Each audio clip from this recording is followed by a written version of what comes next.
Greetings everyone, my name is Ottervale, and welcome back to my Let's Play of Mega Man Maker.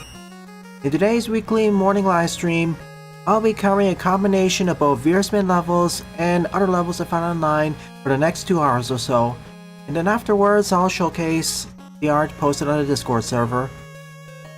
Thank you for joining me everyone. Jaden may not be able to join us today because they're out of town.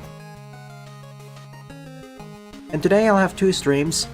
First Maker and Denied Twilight Monk. Welcome to stream Jedok, Raccoon, Sunflora, Pixel Boy, J Butters, as well as anyone else who I missed.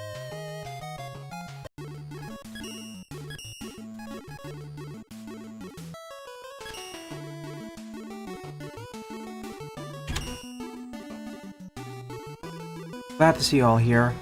So first on the lineup is Rockware Microgames Mega Man by Lunar Chris, 40 plays and a score of 18. Thoughts about the sequel wars Mega Man 7 style.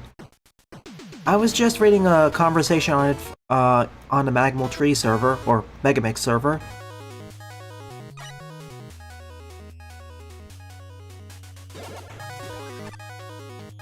Cool, this is like WarioWare. Dodge. 4 seconds for every challenge. 4 or 5.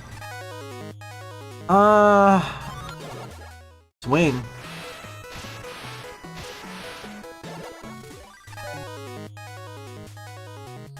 Break it.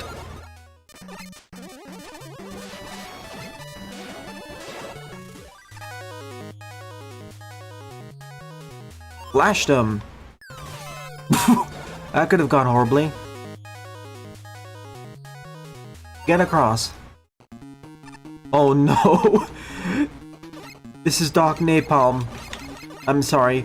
This is Doc Needle.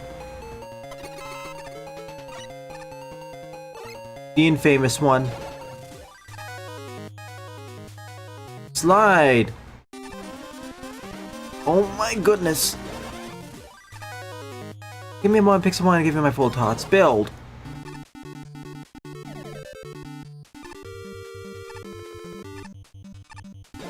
Like, I have very mixed feelings about it, even though it looks cool. Run away! Run away!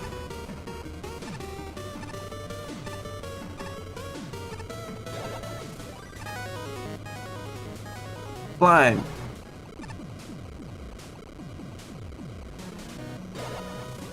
The fire is still going.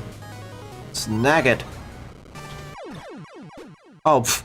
I didn't notice the spikes at first.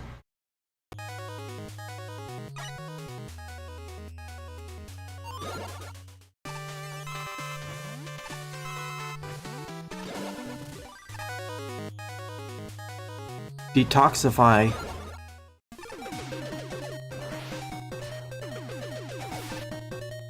Now this is cool.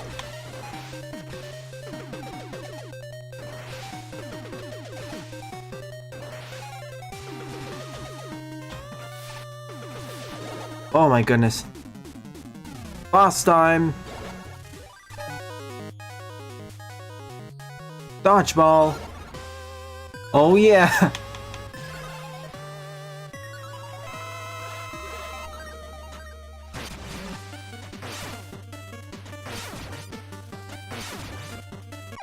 Darn. See, Oscar, this is... When I think about minigame based levels, I want something more in line like this, which properly adapts the main game's mechanics into Mega Man, or the targeted game's mechanics into Mega Man Maker. In this case, it's WarioWare. And it does a fine job with the variety of challenges involved.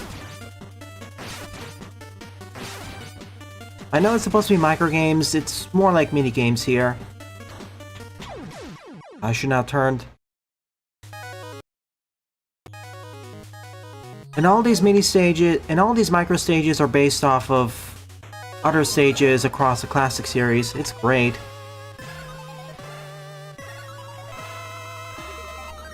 Like, sorry to make the comparison with your previous stage Oscar last week, but the one about the arcade carnival, that one just felt bleh. and just felt so generic. Here, though, none of the challenges or micro challenges overstayed or welcome. Plenty of variety, and it marries the concept fairly well. If there was a Mega Man-styled WarioWare game, they'd probably make a few more changes and have a greater variety of challenges.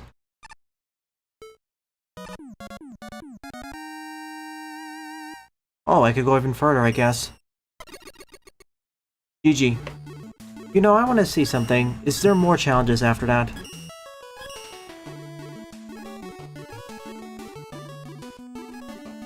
I'm using that example, Oscar, because that also applies to many of the other minigame levels you send.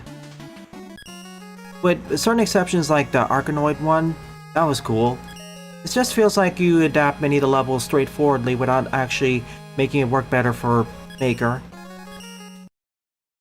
Anyways, for Rockware microgames, great job adapting the mechanics and concept, Lunar. Thumbs up it gets. Okay, that blue teleport takes me back to the beginning.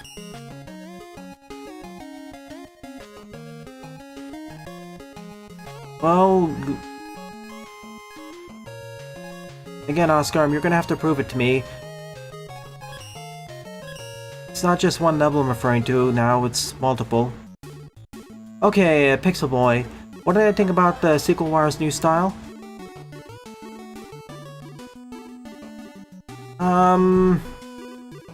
It looks cool, but... and I'm happy to see it's running on the Genesis at full speed, but...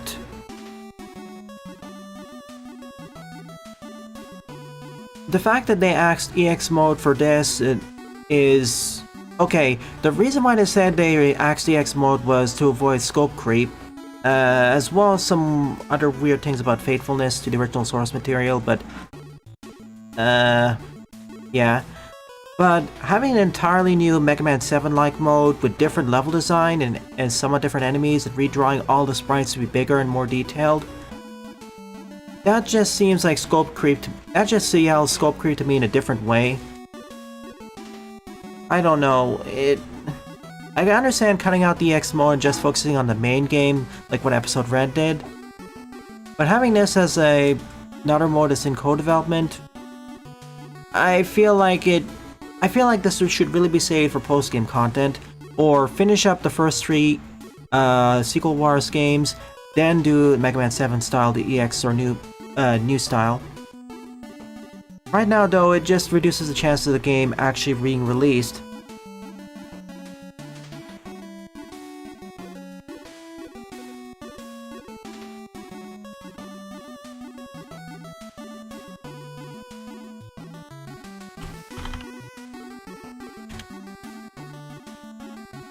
The reason they mentioned was scope creep, and something else in their Twitter rant they did a year or so ago.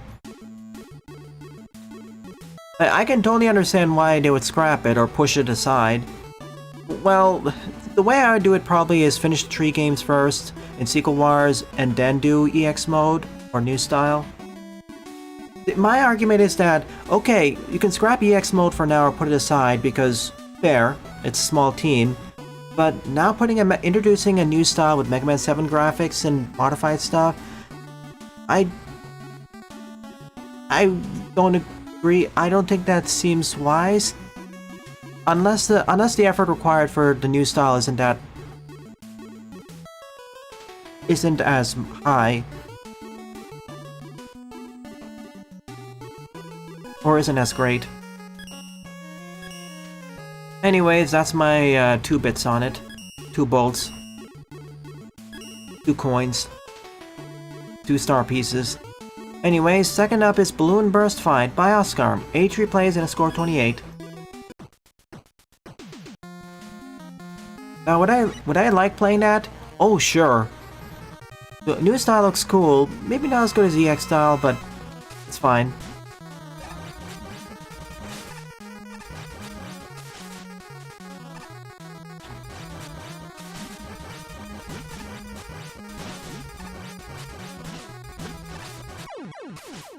Your mistake was trying to fight against Roll and her piercing broom.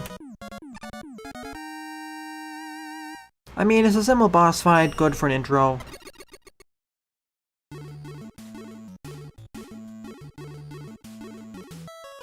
The audience is so far the reaction seems to be, it looks cool, but they're worried.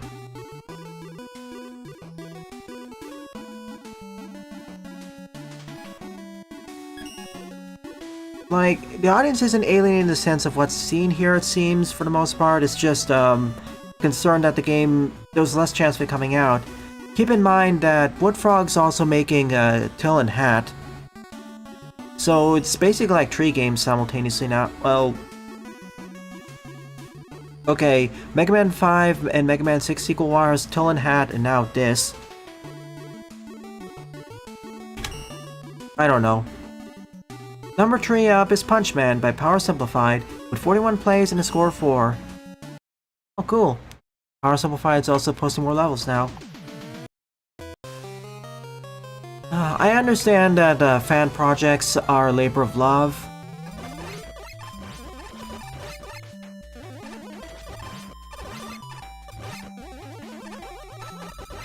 Mainly a labor of love. At the same time, though, so I can't be too critical of some of the decisions. It's not like we're paying for it or whatever. I mean, I've seen worse things pulled off on paid products or Kickstarter-backed titles.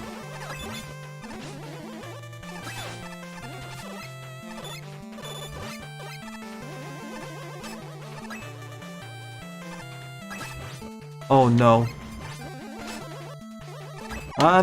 Should have just gone down.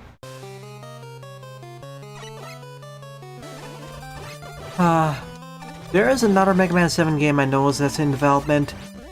I'll talk more about it later.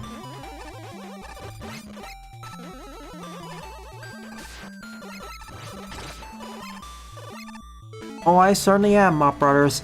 Just leave the level ID in chat and I'll be happy to cover it. Oh yeah, FYI everyone, tomorrow I'll be trying out the demos of Mega Man Maverick and Mega Man NX. Hey Zero.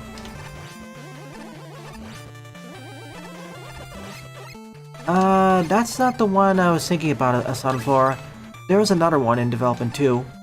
Another one. Ruler of Space is interesting, but they've only showed Mercury stage with different graphical filters, and not even Mercury himself.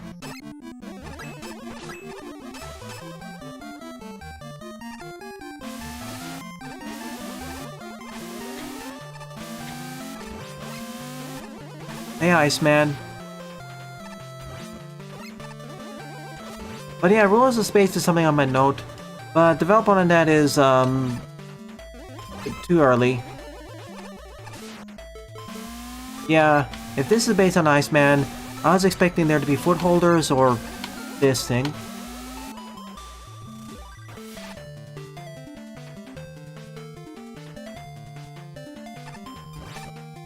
I think it's called Mega Man 7 Remade. I'll take a look.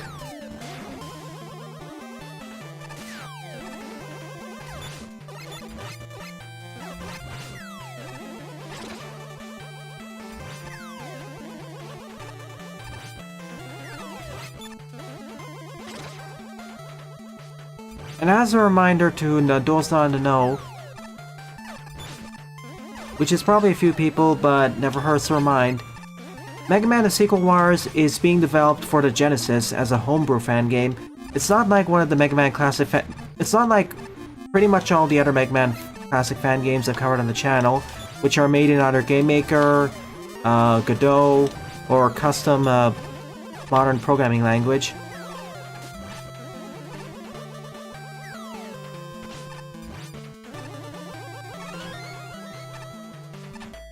What? Oh my gosh. That was a trick.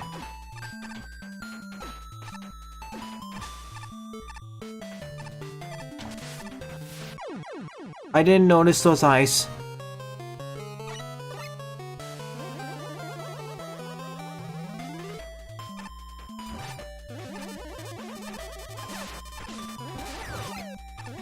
Oh, for Sequel Wars, well, that's basically the same sprite aspect ratio as the original Mega Man 7, which is also kind of one of my criticisms of that game, even if the sprites look awesome.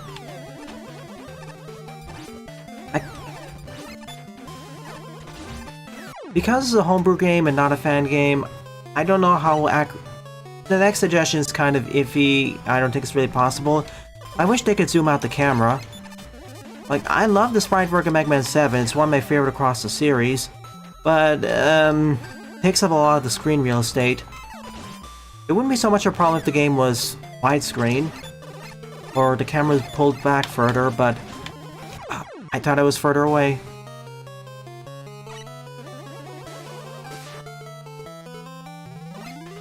Hello, Mr. Scarday. It's been a while. Thank you, Mop Brothers. Oh yeah, Mega Man W is the one being made in Godot by Jump Dash Evade. Yeah, lower number of people, but as we know, this game's past its prime. And I'm not Marino.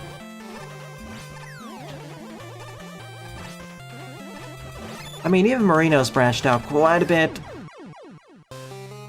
Okay, I need to be more aggressive with dice. This is not working well.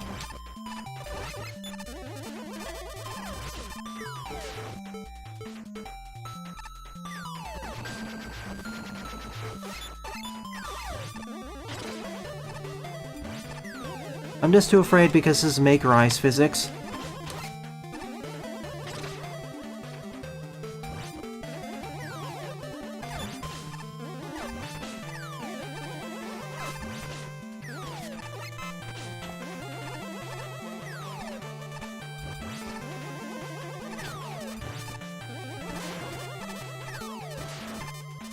Okay, yeah. That's what I should have done. I didn't notice it at first.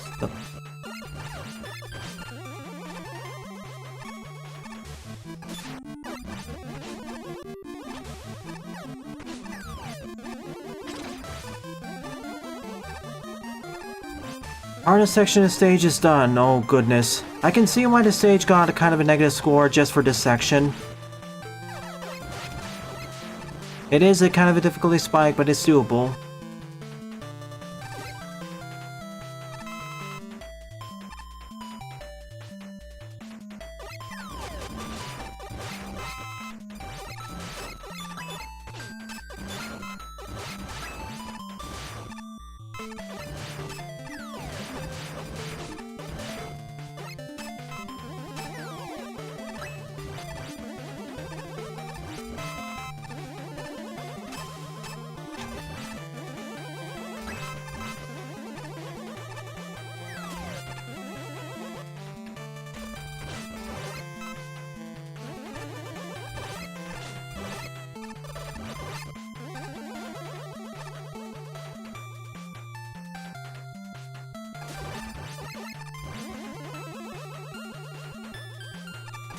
I mean, nothing says a punch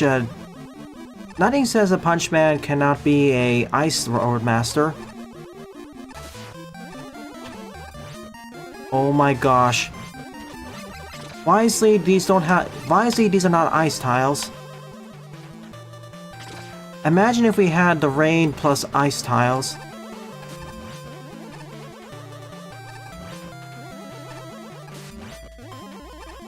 Now it immediately become very frustrating. Or maybe we're saving that for the end. And yeah, I realize I should have just used the Jewel Satellite earlier. Well, spoke too soon. Here's the ice.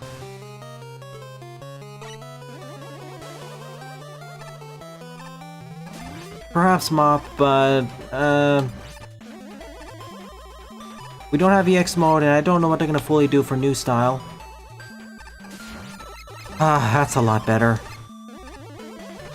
Again, I'm worried about this because ice physics plus wind, plus Maker Ice physics.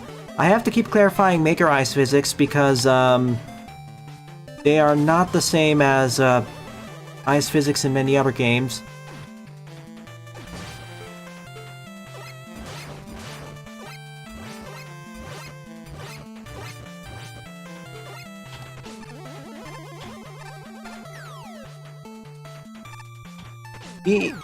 I should have just rushed it. I'll show you in a moment once I get the safe ground.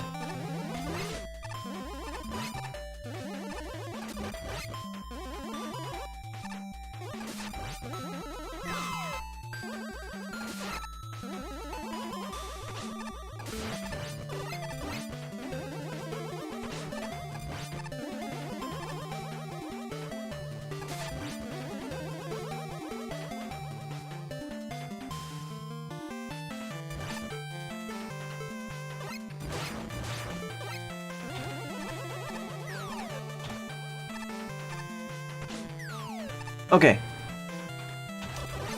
Now this stage is kind of peculiar with its one-block jumps like this with slides. That's what makes it kind of frightening.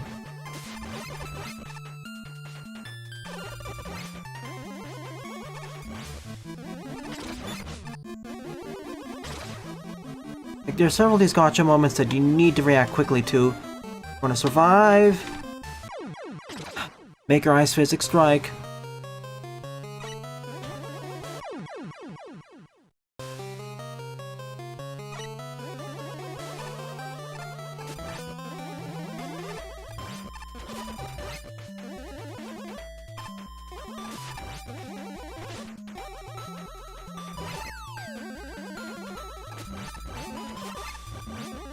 Okay, let me show you the problem. Alright.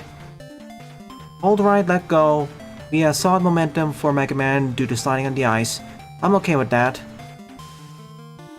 You basically instantly start moving on the ice, and when you let go of a button, you slide a bit. Even if you hold the opposite direction. I'm okay with that. Now let me show you what happens if I tap walk. I only walk for a split second.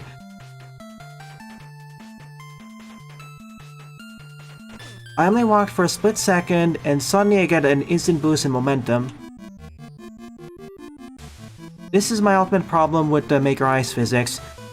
It's not a solid increase, it's not like a solid gradient upwards in terms of momentum or slipping. In between walking for a while and a tap walk is quite a bit of a boost in momentum, and that really screws you over if you have to do precise platforming.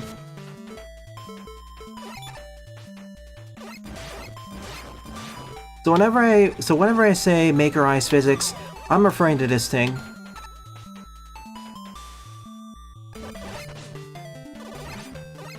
I don't think they're going to be changing this either, but I'm just explaining to everyone new here, or as a refresher, why do I keep complaining about Maker Ice physics instead of just saying ice physics in general? Because many other Mega Man games have ice physics.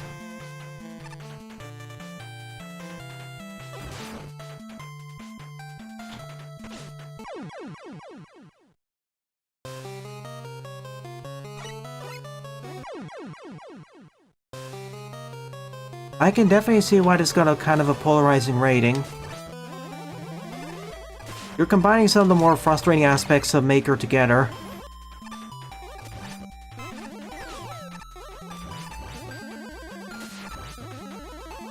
Ice physics plus wind outside sometimes. Rain plus wind. Plus precision platforming with slide jumping. Not to mention difficult to hit enemies without the use of special weapons.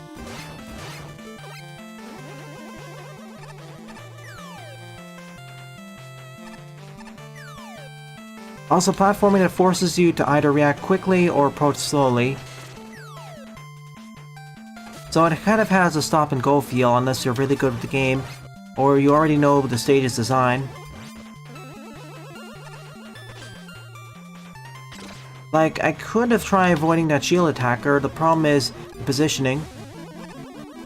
Then you have stuff like this, where the shield attacker can surprise you if you decide to just go for it.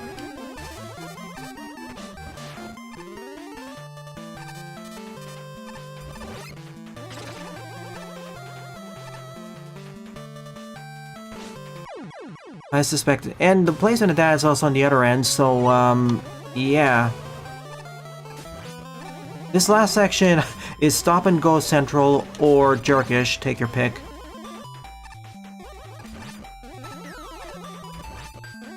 I understand forcing players to play carefully and dutifully, and I don't mind stop and go design. Problem is, at that point you pretty much want to assume that every pit contains one of the pit attackers.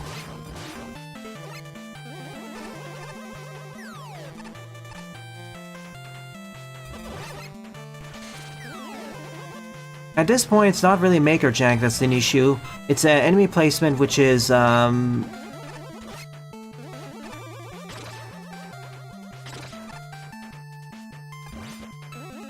of unfair. Well, I'm gonna say unfair in quotation marks, because you can also argue that, hey, it's forcing you to jump quickly. Like, hi, enemy approaching, jump. Problem is, wind plus ice physics combined with that result in a... yeah.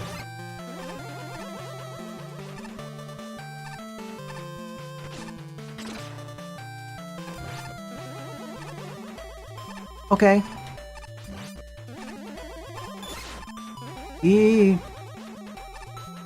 No.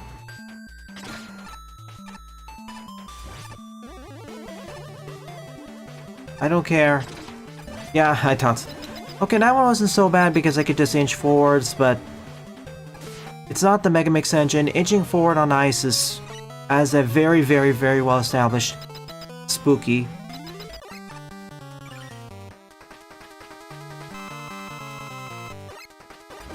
I know half the deaths in the first half of the stage, most of the deaths I could have avoided.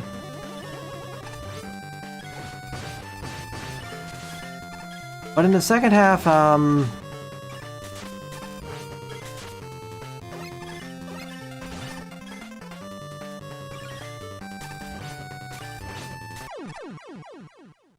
so all in all, this is a stage which, on a mostly technical basis, is fine. Like, there's a difficulty progression, introduction of elements in isolation, and everything being recombined at the end. Like that last section combined the wind, ice over platforms, and most of the enemies. But it's the way that's used which ends up being frustrating for many players, me included. Like, one of the stages that is, on a theoretical or technical basis, fine. It's just that the way everything is executed which rubs me the wrong way.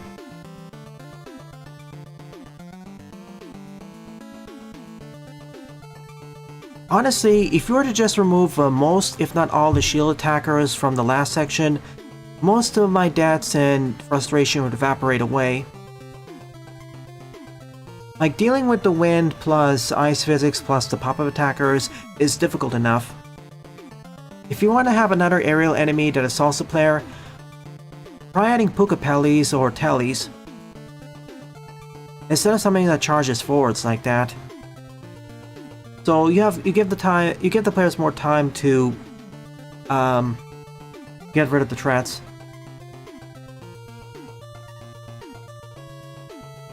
Yeah, better late than never. Thank you, Mr. Starday.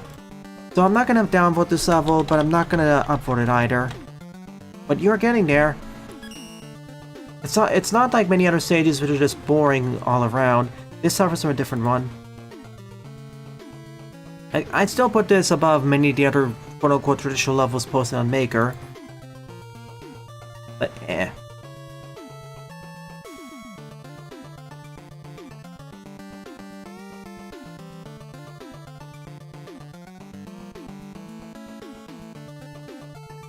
Let's see, where is that video?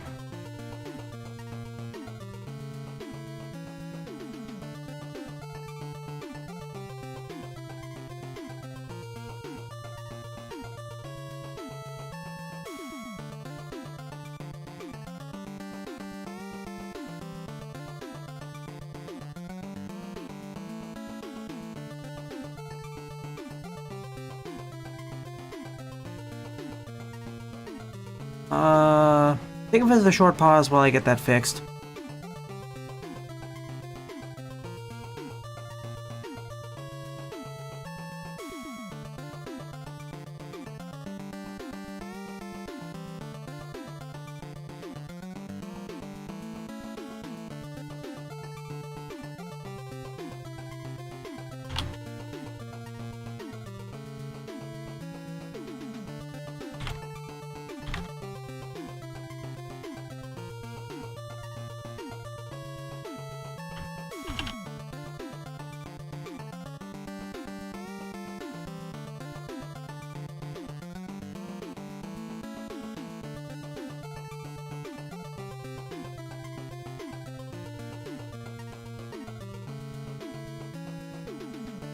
Let me see if I can figure... Well, okay, there was a remade...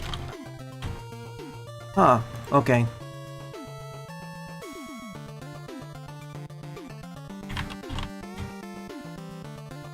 There's a remake of Mega Man 7 being done. I can't find the exact name, but I know it exists.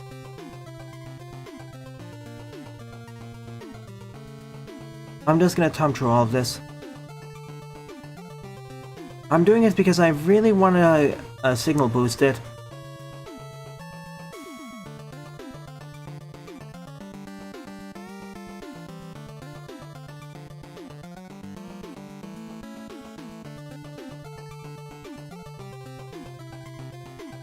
Okay, I found it.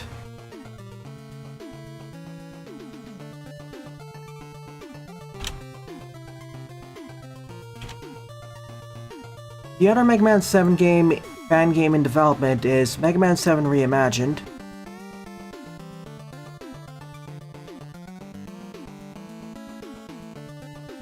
The demo may be approaching soon.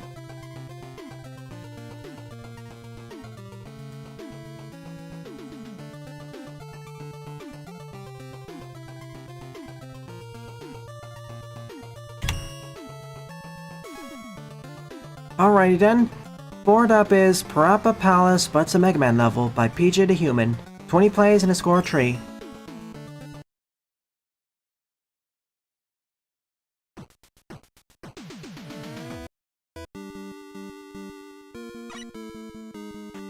It's Cutman's Palace.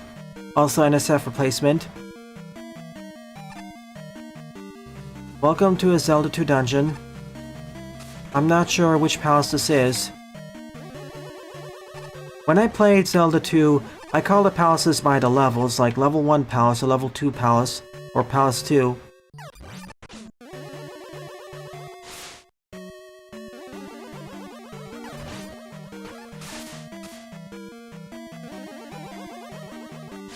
Well, at least I don't need to worry about the armor knights.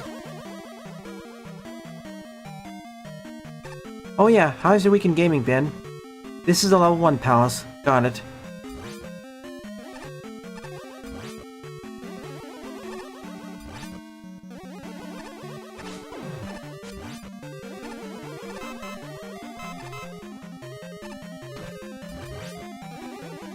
How's your weekend gaming been, everyone?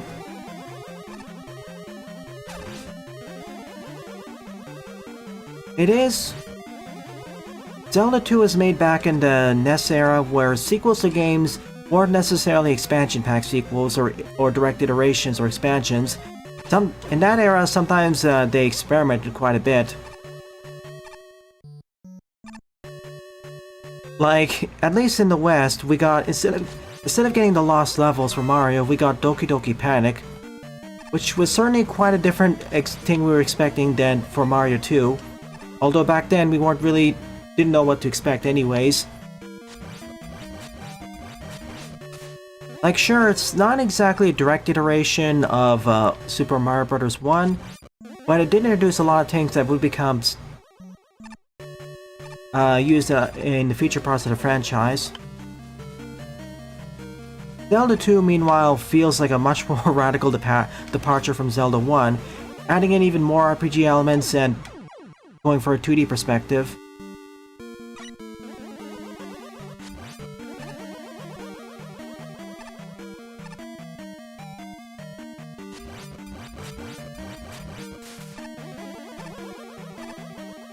Oh well, 2D for battles and towns.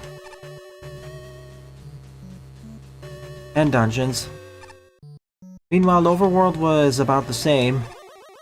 Well, I say about the same, but it turned into more like a JRPG overworld with random battles and whatnot. Okay, I need the item.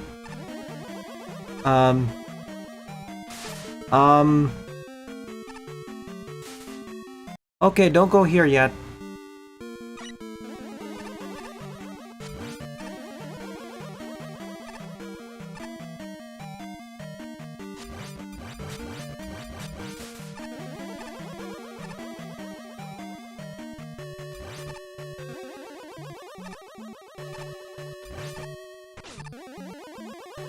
Down?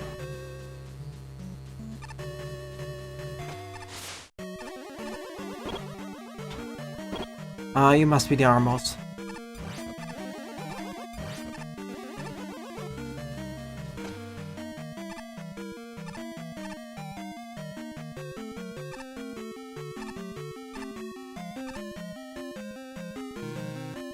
Green.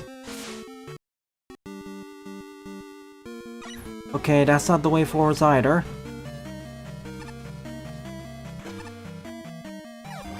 Or have a backup elevator.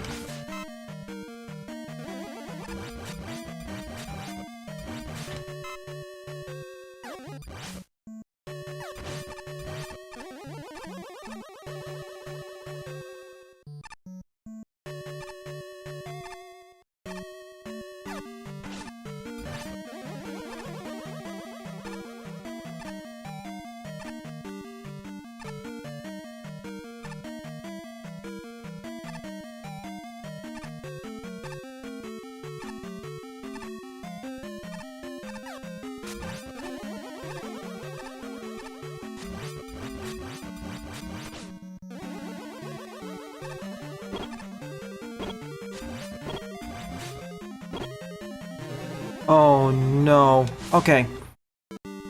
I needed a plan. I know what to do now.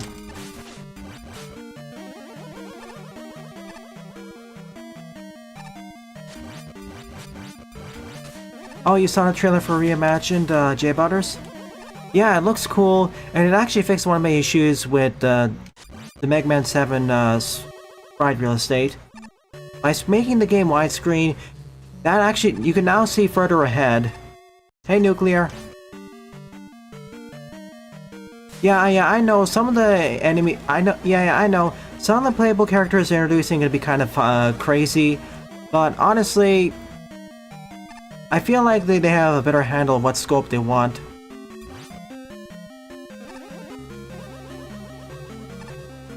So cross our fingers it works out. Okay, go back there.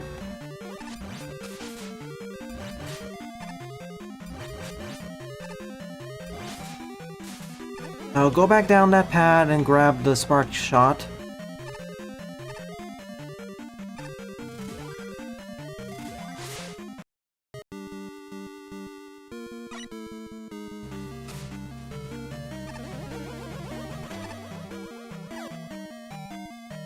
Roll all the way back.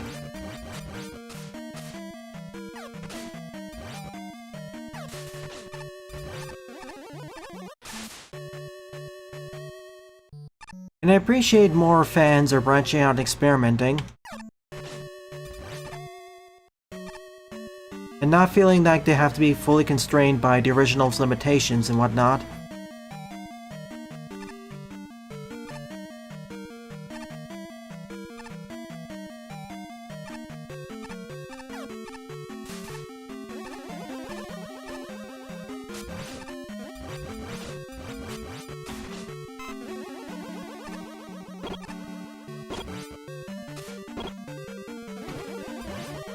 This is mine now.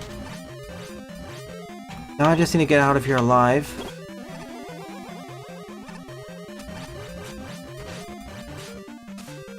Which, to be fair, is easier compared to the original game. That's for sure.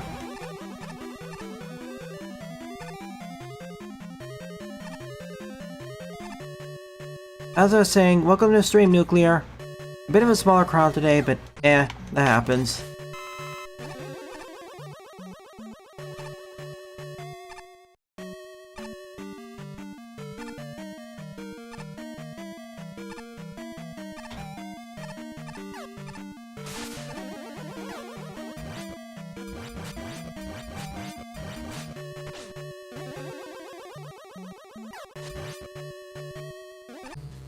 Made it! I got the quote-unquote key item.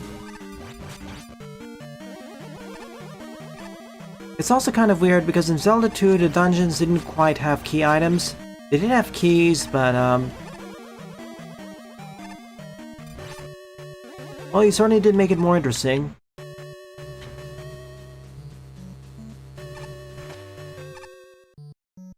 That reminds me, I gotta eventually blind let's play Fox Xanadu.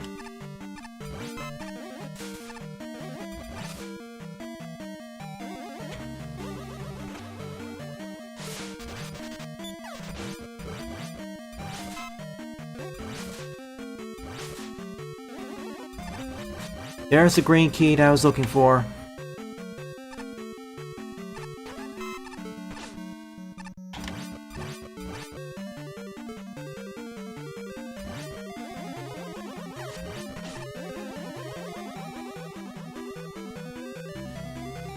Good, now it works.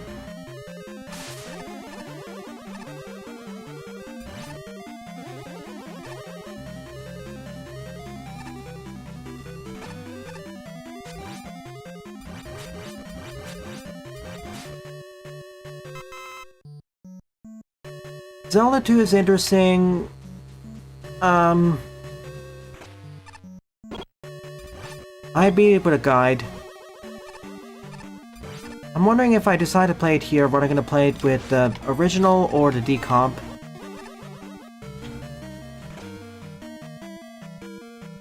Portal Man ripped out the elevator control systems.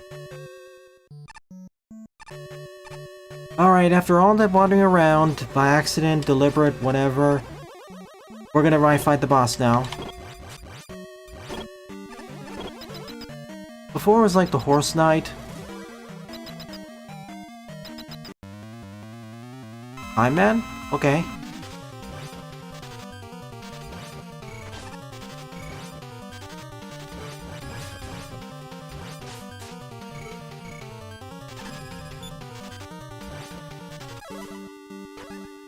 Well, we don't have Centaur Man, so...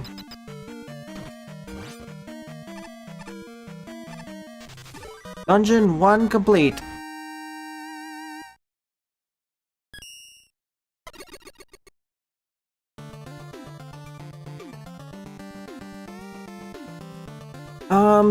Depends on how much you've participated in the Zelda fandom, or the Wind Waker fandom. That actually brings up another interesting question I've been talking about or posing in outer spaces. How much of a... Excuse me. How much of a certain property do you need to consume? How much media from a certain property do you have to consume in order to be considered a fan? And when I say property, I mean that could be like a video game, a movie, an animated series, a book series, music. And when I say content, I'm not just referring to official content, but also fan content. Like, do you need to consume the official... How much, if any, of the official content do you need to consume, or more importantly, like, to be considered a fan of that particular series? Okay, instead of property, I should say series. And so I'll rephrase it again. How much content of a series you have to play through, read, consume, etc. in order to be considered a fan of that series? And does it have to be official content at all?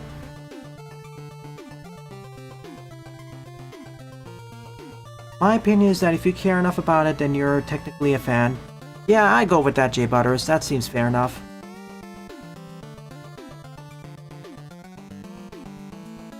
Like, the most important thing to be considered a fan is you have to care enough about the series. Like, for certain series, it's really difficult to have consumed the most of the material for one reason or another.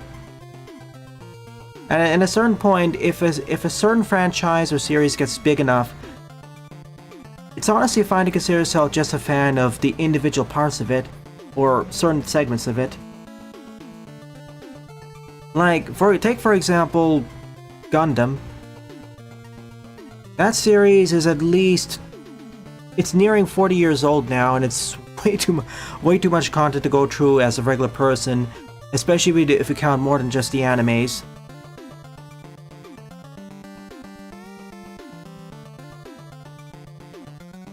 Or heck, Mega Man.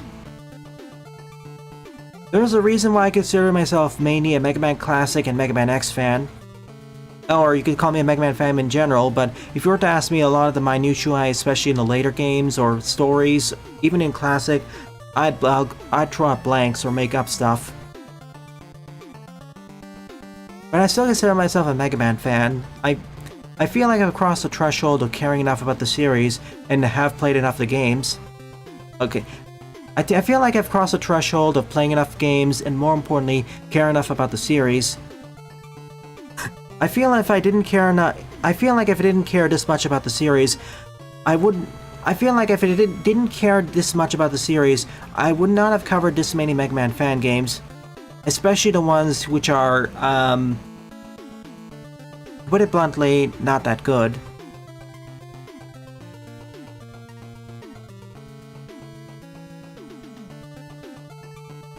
Like, unless I was specifically requested, if I wasn't such big of a Mega Man nerd or fan I am today, I would not have played something like Proto Man's Return. Because let's face it, as funny as it was equally frustrating. And, bleh.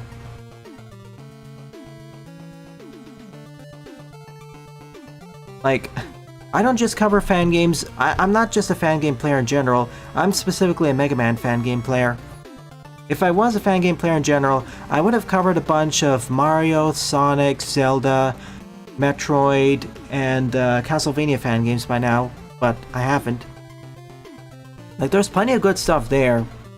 In fact, numerically speaking, especially with Mario and Sonic, there's more, in terms of raw quantity, good, quote-unquote, good fan games out there.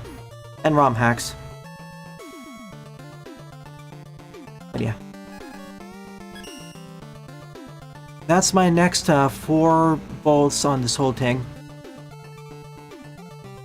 Man, Jaden would have loved to participate in this discussion.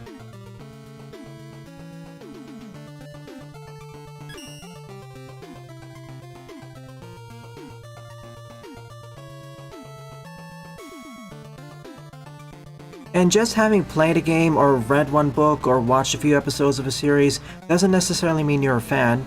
It just means you could have just enjoyed the one thing or just eh. Alright, one moment and I'll resume.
Alright, I'm back. Before I move on to this stage, Genok. Well, one of the reasons why Mega Man fan games are getting so popular is that, for several years before Mega Man 11, the series was basically in hibernation, or dead if you want to be more cynical. So players and fans had to pick up the slack, hence why it became popular, because what else new was coming out? And there was enough experienced people to make it.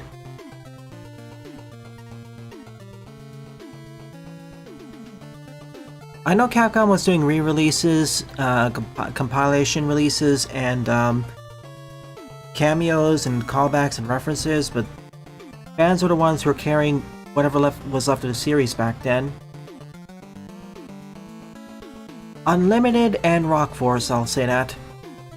They were the quote-unquote first quote-unquote generation of Mega Man fan games that really upped the bar in terms of polish and /or quality. Because for what it's worth, I feel Unlimited's more technically polished compared to Rock Force in terms of how it plays, whereas Rock Force has a better level design. That was the first quote-unquote generation. And then the next major generation that really helped kickstart things into gear was the introduction of the Mega Engine. Because let's face it, Blanca's engine was really showing its age around that time. Even before Unlimited's time, it was really showing its age and clunkiness, and it was unnecessarily difficult to use. The Mega Engine fixed it and really opened the door to simplifying. It really opened the door for making better and making Mega Man fan games. It was thanks to Blanca and then the Mega Engine we got stuff like Magmal, and then especially Magmal 2, and that's what really inspired a lot of other things. I know there was a bunch of other fan games in between Gen 1 and Gen 2, quote-unquote. Call it like 1.5, or maybe just call Mega Engine Gen 3, I don't know. And that really opened the door for more people to get their hands dirty and make their own fan games. Yes, I know there are a lot of other Mega Man fan games before Unlimited and Rock Force, but for the most part they were they ran the gamut in quality, and none of them I consider to be good. Yeah. Oh yeah, and if we're talking about really like the Gen 3, I need to fix my timeline a bit. Gen 3, if we're really talking about Mega Man classic fan games really opening the door, that would be a combination of Mega Man Maker and Make a Good Mega Man Level 2.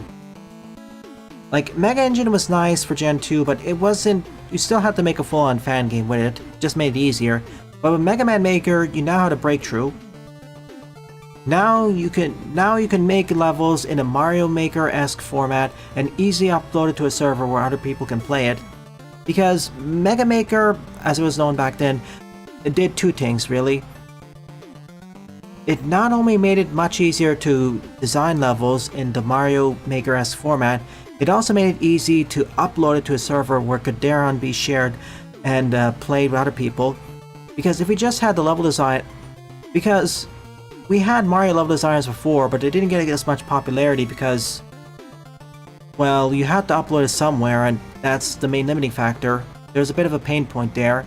But here, with the various official and unofficial Maker games like Mario and Mega Man, it reduced that pain point. Oh yeah, the one exception would I'm gonna say fan games to be specific. Roku-chan, for all the good it does, is technically not a fan game. I know, it sounds crazy, but when you look very carefully at the game, none of the assets there are directly taken from Mega Man Classic. They are very, very, very obviously inspired by Classic. But the way they're made is on the point of parody, or obvious parody.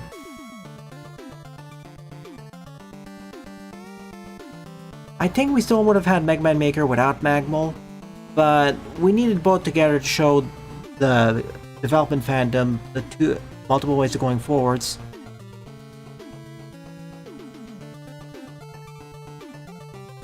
Oh yeah, and another, I know I criticize this maker a lot, but it allows for a lot. It is certainly a lot more flexible and has far less limitations compared to Mario Maker. Like, you can combine assets from different aesthetics way more freely. But I suppose it also helps that everything here is 8-bit, NES-style 8-bit. Hey Buster, we're discussing what constitutes being a fan of a certain franchise or series, and also the history of Mega Man fan games in general.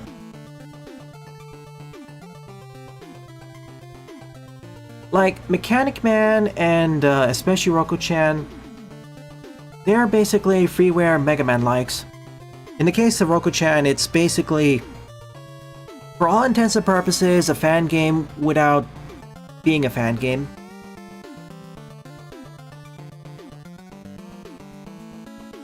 Oh yeah, that's the other thing, Nuclear. A lot more limited assets.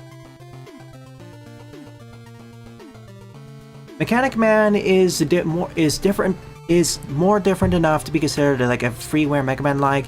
Roku is in the weird borderline position.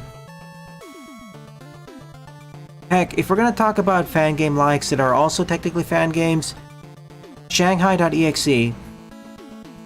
That is a Toho cross Mega Man Battle Network fan game, although with the Mega Man Battle Network stuff, kind of filed down a bit, or obscured, because of the 2 DMCAs. Oh my goodness. Anyways, let's actually get to your level, Jedhawk. I know you've been eagerly waiting. Alright, thank you for this awesome diversion. It's because of these discussions why I still live stream this.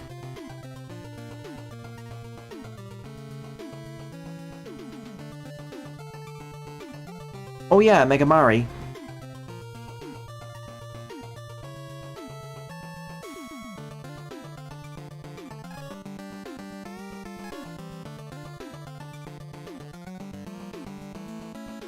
That is on my to-play list. I'm holding off a bit because I want to play some easier fan games before going to something rather difficult. And I know Megamari's bullet hell. Alright, fifth up is Sentry Woman. Engineer Patriots by Jinox74. 146 plays, score 65.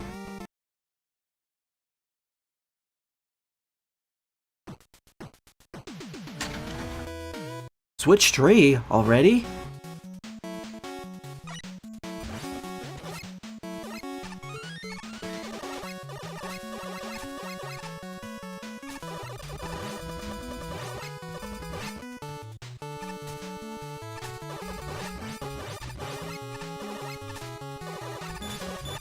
Man, I recognize this team, but I forget the exact name of the star droid. What things Gardevoir?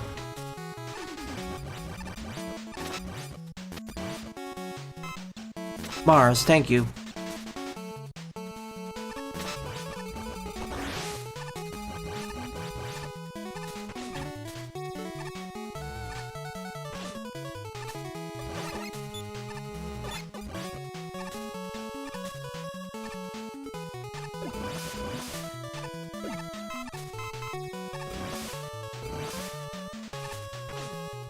Eep.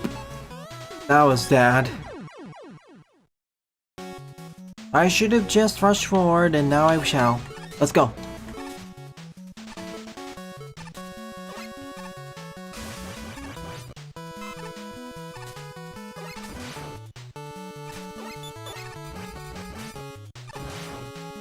Speed run.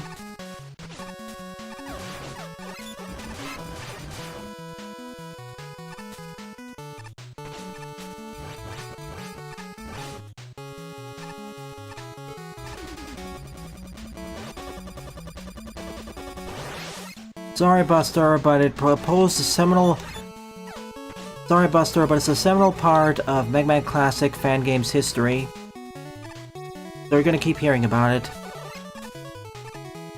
Me, really, I just go, it happened.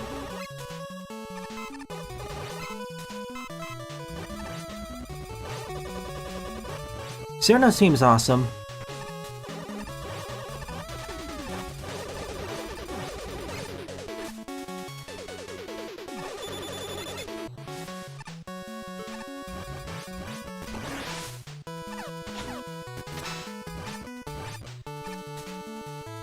Unfortunately, I don't feel you can... It's one of the parts of history I feel you can't really ignore, because if you do, you lose quite an important part of the picture.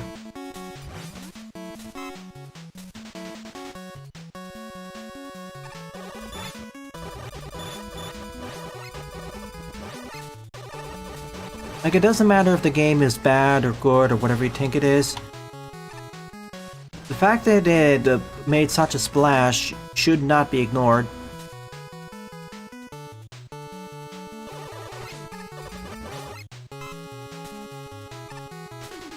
I am interested in playing RKS 2 because I know that it's less derivative.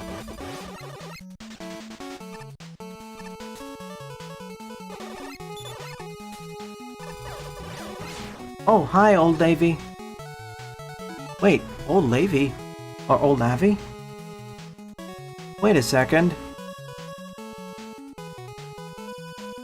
Oh my gosh. Thank you for joining the stream, Old Navy.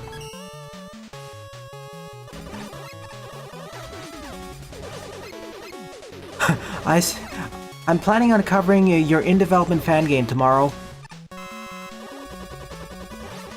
I didn't know you were going to show up on this stream, especially because I didn't actually make a notification for it on Blue Sky. Sorry about that.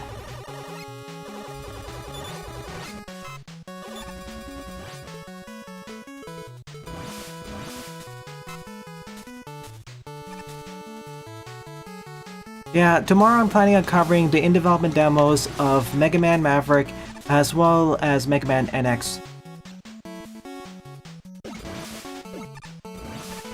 Hey, it looks cool, and I appreciate that more people are actually experimenting with the classic series, instead of just going for the traditional Mega Man Classic fan game. We're getting people playing with different characters or adjusting Mega Man's moveset. And you're actively developing it too, so I know you fixed one of the stages.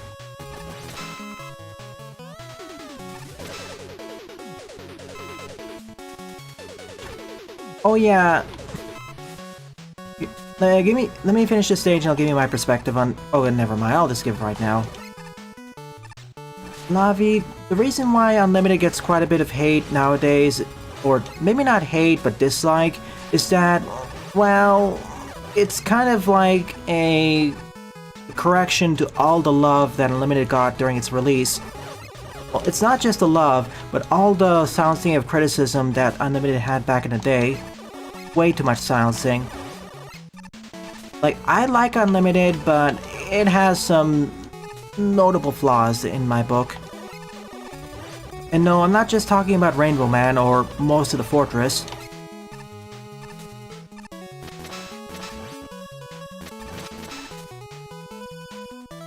Hey, Sylv.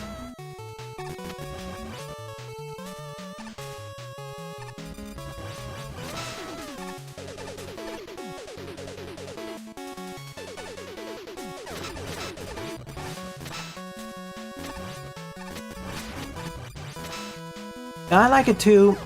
Like, even for all the things it does, not the best, I still like it more than I don't like it.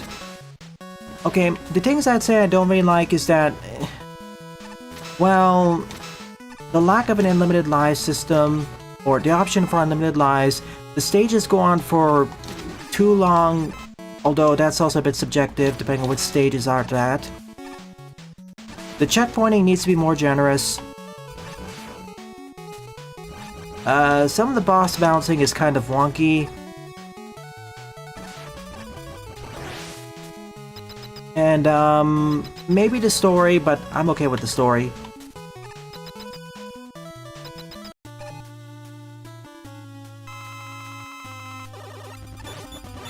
You can buy and farm lives, sure. It's just a bit annoying that you're forced to do so. Oh, cool. I picked the wrong... I literally used up the weapon that would be best against you.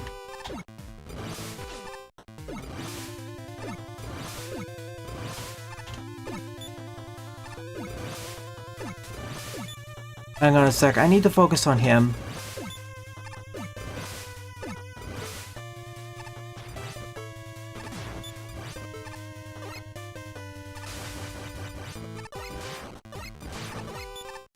Here's the easy button.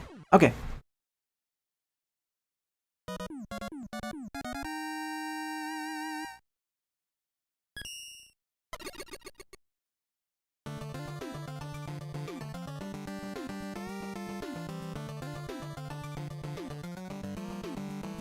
Oh yeah, Zero mode. I got around to playing as Zero in that one, and oh my goodness, does that make the game quite...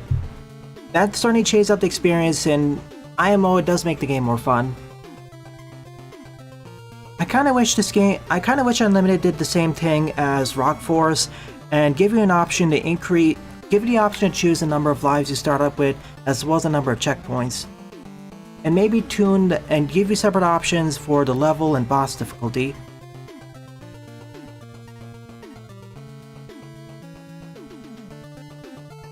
It's not, and also, that ties in with the other thing is that I wouldn't mind the checkpoint density as much if the game didn't have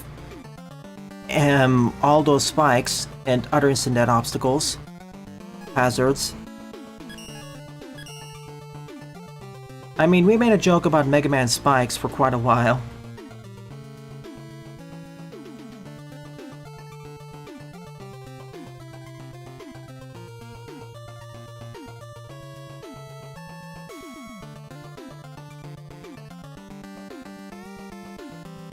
Like, I was able to buster only all the bosses, I was able to buster duel all the bosses, including Whirlpool Man. No damage, I don't know. Not really. I even buster dueled all the Omega Masters. And I feel like a lot of these issues also tie into the general consensus or ideas in the Mega Man fandom of how to design the Mega Man Classic stage. And Unlimited naively followed them without understanding that making the stages longer and more difficult requires some different balancing considerations. Like, okay, I understand having limited lives back then because most, if not, because the very majority of fan games back then had limited lives as well. And ROM hacks. But, maybe the checkpointing could have been more forgiving. But then again, what makes hard difficulty fun is also subjective, so I would have given you a more definitive answer a few years ago, but nowadays, I'm more unsure. The more I learn and become more experienced, the more unsure I become.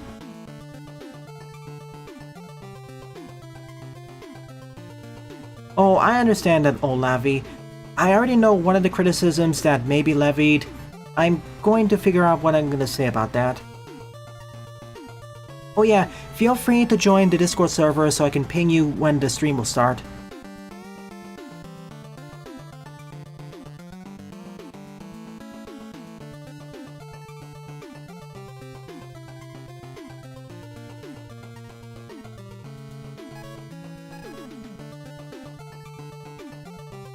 Yeah, but the easy mode is kind of too much of a shift. I understand having an easier mode, but it's way too drastic of a change.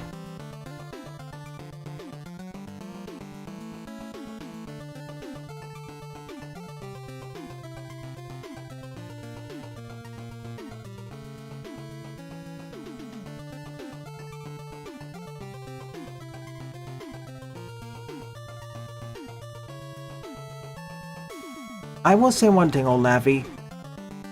I want to say one thing about how I do my criticisms on this channel. Even when I'm frustrated, I try my best to see the positives in the game. And when I make criticisms, I want to try making fair criticisms. Even if they're, and if I say something subjective, I'll say that, in my opinion, or your mileage may vary. But if you want me to be a bit harsher, I shall. Like one of my gripes about criticism is when people overly criticize something for something that's really subjective or the game already told you about.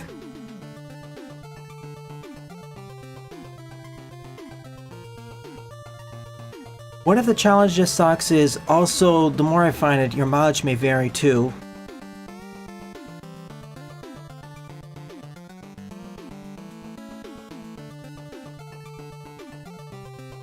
And the difficulty curve is could be yeah, definitely could be balanced more. Put aside the fortress. If we're just talking about the regular stages, yeah, that could be reasoned.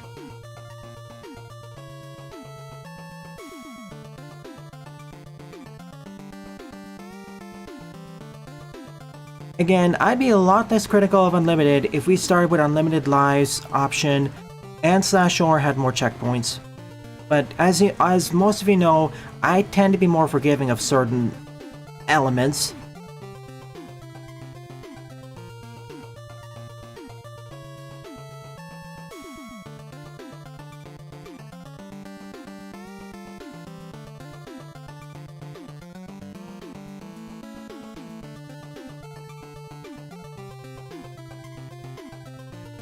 Hey, as long as you don't do what Pokemon Black and White 2 did, you're fine.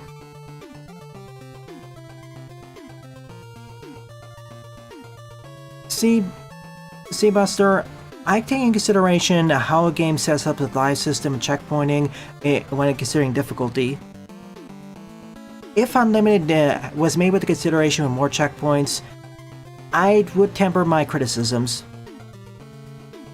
I said this before and I'll say it again. The more instant death obstacles or hazards your stage has, the more checkpoints there should be. Or and/or more warnings.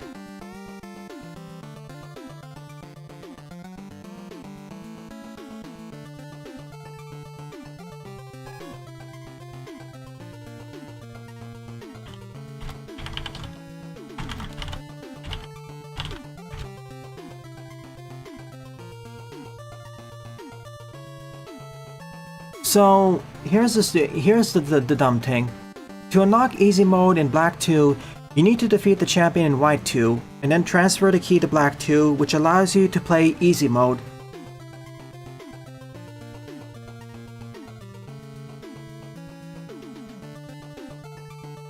So yeah, the dumb thing is only one version has the easy mode, and you have to unlock the easy mode. Can you see the problem with that? Like, I can understand unlocking challenge mode, but why do you have to unlock the easy mode? That's why I say it's dumb.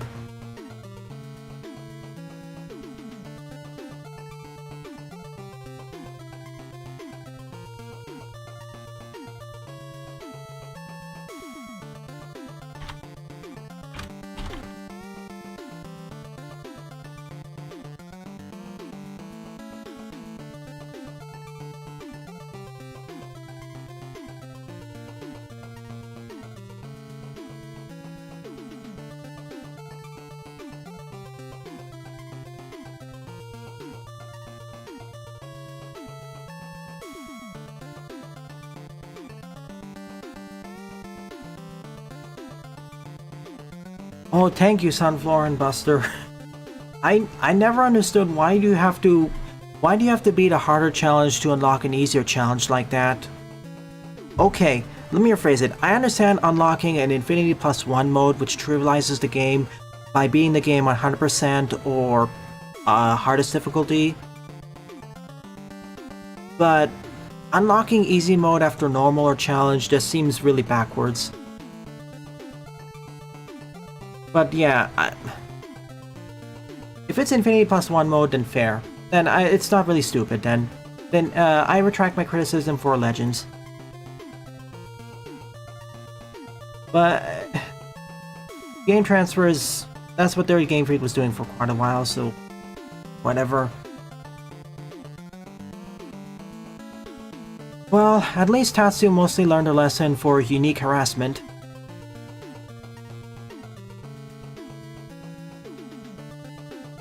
I don't know, we're gonna have to agree to disagree with a lot of things, Buster, as we well established. I'm just happy to say, The most important thing to say is that most fan games have learned a lesson and improved over time. That's what I'll end with. Okay, developer. User. Thank you for joining, old Avi.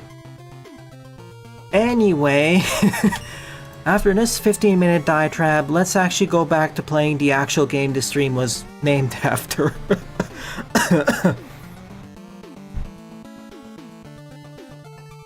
Let's do one stage before we have the next 10-minute discussion, please.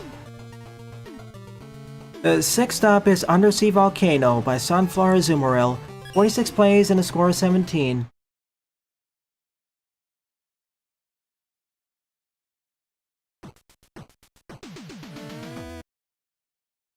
Oh, certainly, Buster. And it goes multiple ways.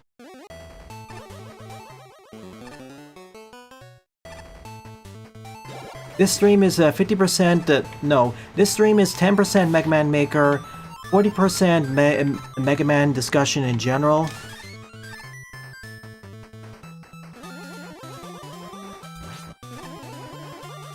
And then 50% random design discussion. And then also 5% discussing other things. Yeah, it's a Saturday, am I right? But yeah, the most important thing to say is to not take for granted that everyone likes things that you do.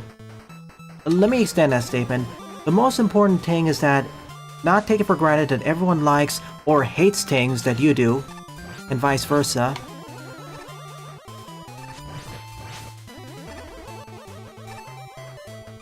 Because it's not just me disliking things that people like, it's... okay. I thought the animation bugged out for a bit.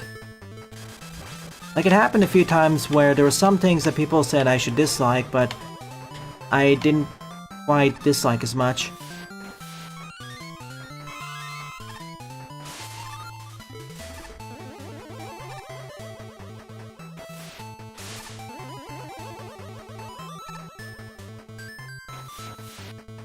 %30 Blue Hedgehog. Not this time, J Potter. Miraculously, the only time we had a Sonic reference today was due to you bringing it up right now. Excuse me. Excuse me, I need to regain my composure.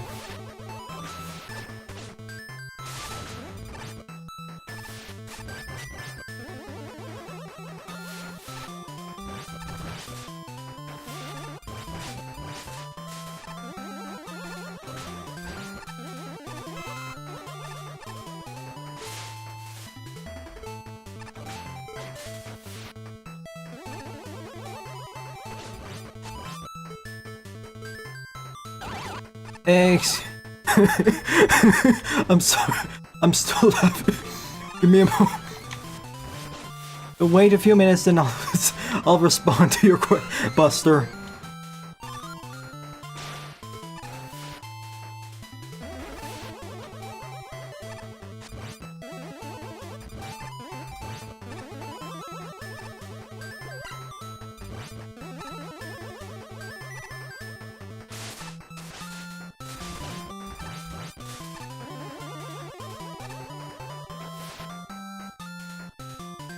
Oh, that's actually cool. That is a nice mixture of the tile sets. It's like it is an undersea volcano.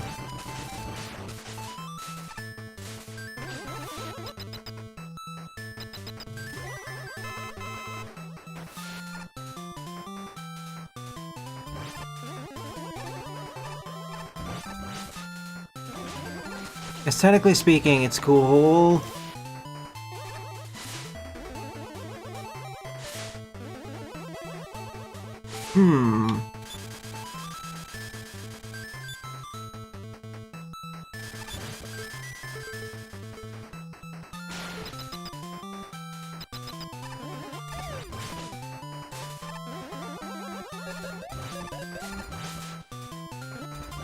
Oh no.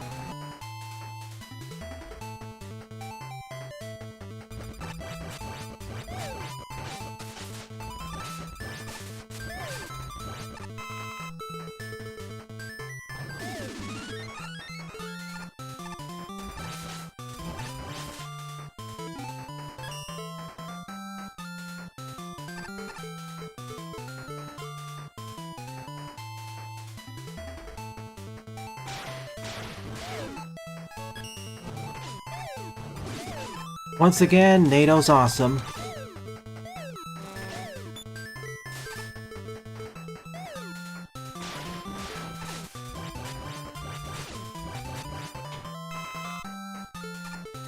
Man.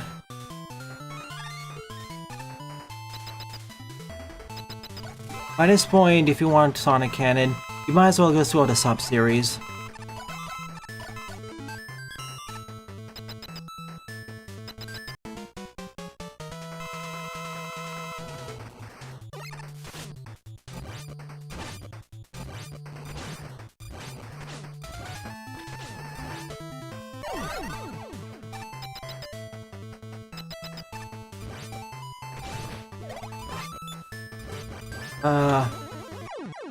Oh no.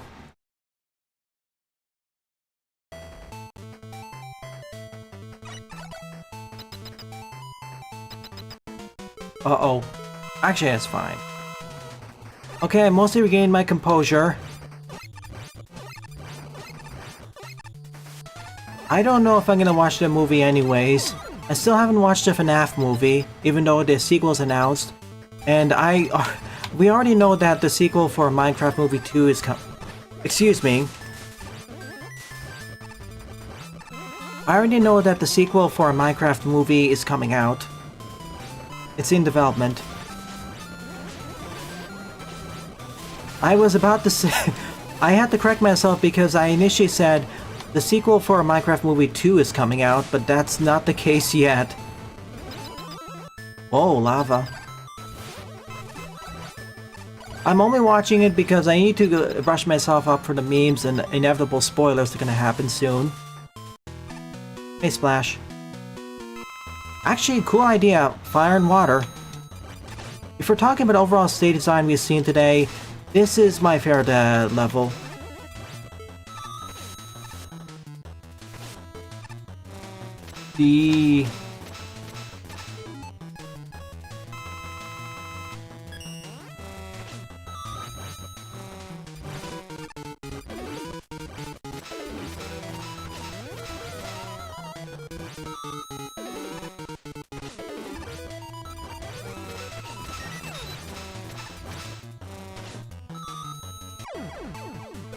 Thank you. Bit messy, but... Oh. Oh! I see what you want me to do here. I think.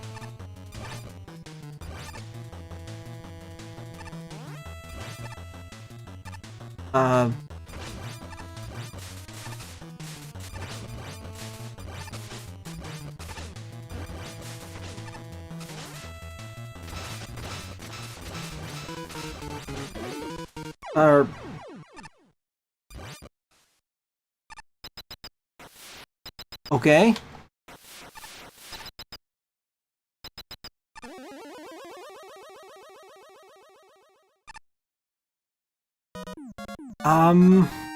That was a bit anticlimactic. Dive into the lava. Okay. Okay. Welcome back, Buster. I've regained my composure for the most part.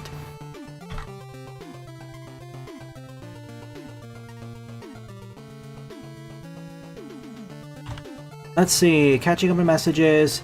Minecraft Movie 4 is out. Darn. Darn, I missed the Herobrine movie.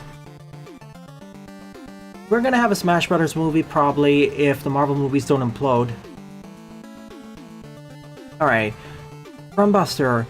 Did you ever get told by someone to love/hate a game and turn the opposite of it? Yeah. I don't know... We have to stretch the definition of love and hate for a few things, but let's see, It also depends on... It also depends on whether you're talking about a small section of fandom or the large section, because, some of these are getting iffy. Like, one example, if we're gonna use Mega Man Classic, for example, one of them would be Mega Man 8.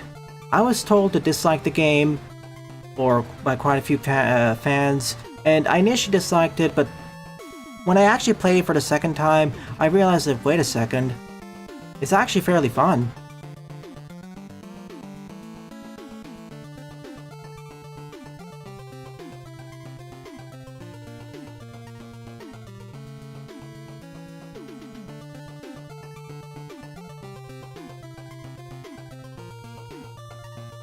Mega Man X8 to a certain degree as well, but that's a sort of.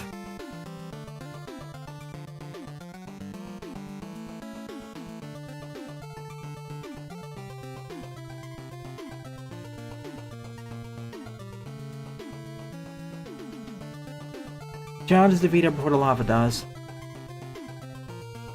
Not yet, Sylph. I haven't been brain rotted yet. Insistently, like, offhandedly, that happens. I guess another game would probably be... okay, I want to make a clarification. I am not going to refer to any Sonic game because that's way too easy. No.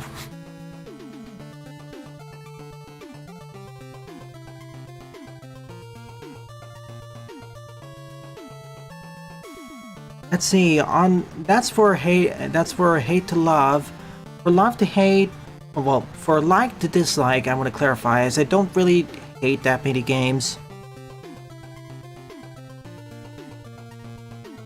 Oh yeah, okay, yeah, wait. One more game that's a hate to love. Doom 3.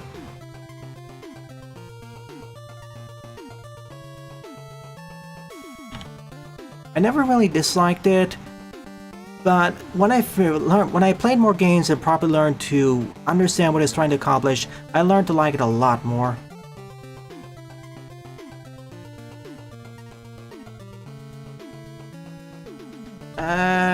Tree is not the one based on the movie, but it really feels like simultaneous a spin-off and not exactly. Thank you, Sunflower.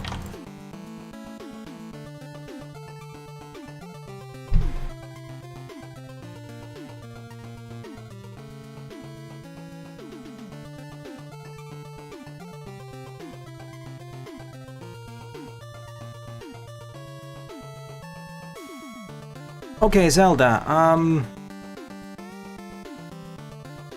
gonna be, I don't know if I'm gonna be I don't know if I'm gonna be, stabbed for this, but A Link to the Past, for as much fun it is, not counting ROM hacks, put those aside of randomizers because those are cool. It was fun, but I didn't really find it as much of a golden child that much of the Zelda fanbase does. A Link to the Past, SNES one, base.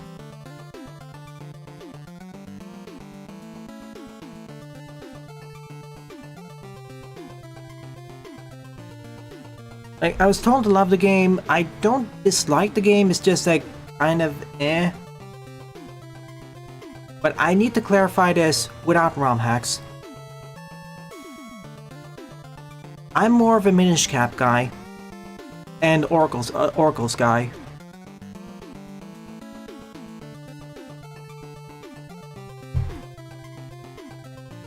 Like, don't get me wrong, Oracle's and Minish Cap also have their own issues. But I appreciate what they did. Link Between Worlds is a game I am curious about doing because it, from what I understand, it's basically like a Link to the Past, but they combined the Mega Man format with it, sort of. I should be able to emulate it, so sure, why not? I have beaten a Link to the Past before. Okay, that's cool.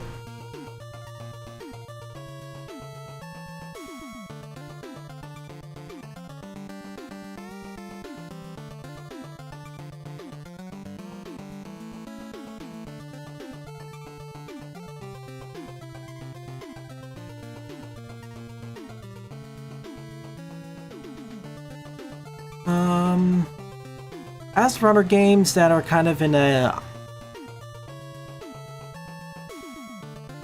I guess another thing would be visual novels, but that's an entire genre, and that's more complicated. It's more in the sense that, hey, I found something that I appreciate.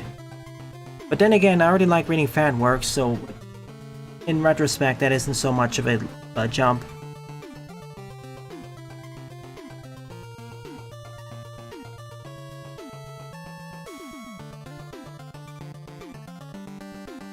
I know for a fact there are certain games coming up that I'm going to have some interesting opinions on, but Part of the reason why it's a little bit difficult to say here is because most of the time for love-hate stuff, it has to do with, not actually video games, because there are very few video games I actively hate. More of the time it has to do with entire genres or mediums, because, if you're talking about stuff that people are told me to dislike, but I learned to actually enjoy, but it's a bit more complicated, that'd be basically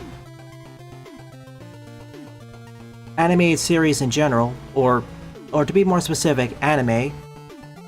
Because growing up, for the most part, anime cartoons, Western cartoons, anime, and we'll throw the rest of the world in a nebulous third category, they were treated for mostly kids. Well, they're either geared towards kids or specifically adult animated series like gosh, back then it would have been Simpsons, but nowadays I guess Family Guy, American Dad, maybe South Park if you want to stretch it.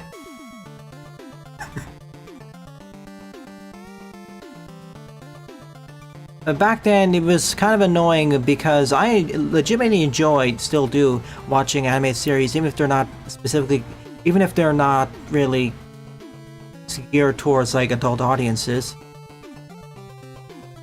Like, oh my gosh, there's a reason why the best animated series are many of the best animated features, series, movies, what have you. They're geared towards a wide audience range.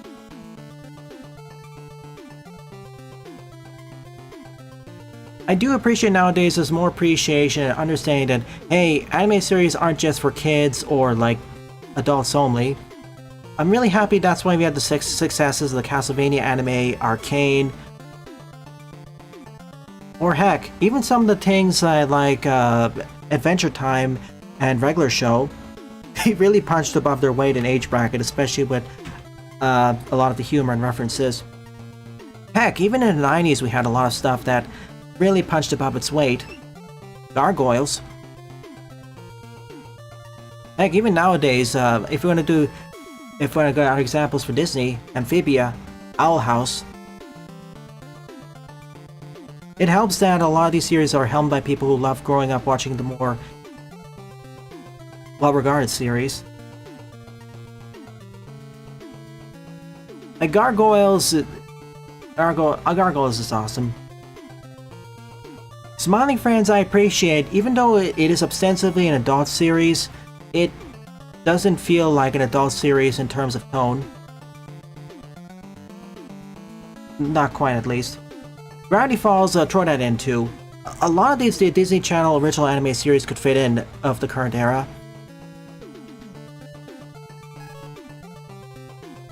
But yeah, growing up, I've been told by a lot of people that I should stop watching animated series upon becoming a teen. And especially as an adult. Oh my goodness, that's far worse than any of the pushback I said that I should like/dislike this game or whatever. That was way more insistent. But yeah, I'm stretching the definition, Buster. My apologies. But if we're talking about individual games, that would probably be like Mega Man 8. To a lesser extent, Mega Man X8. Doom 3.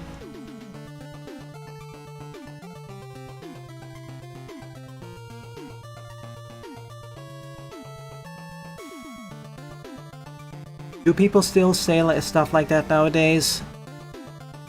I hate to say it, but yes. Yes, they do.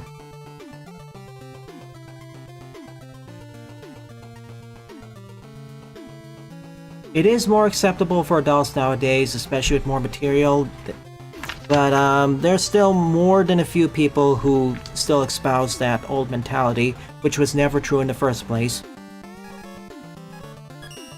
I mean, if we're going back to 30s and 40s, there were very explicit animated features back then. Or 50s, whatever in the early days of animation were. Anyways, thank you for the next 15-minute diatribe. Let's actually move on to the next stage. Not this one, Or copied over by the wrong thing.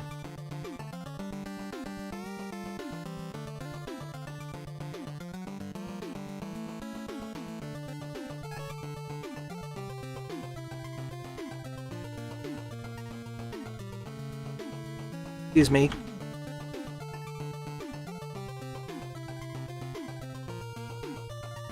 Oh no. Okay.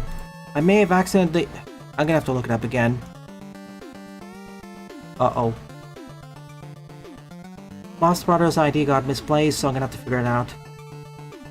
No, these diatribes are fun because...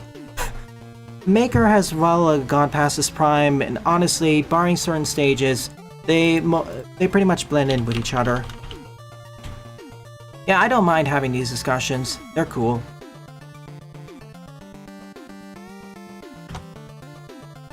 I just wish Jaden was here to discuss it, because I know they're also a big fan of anime.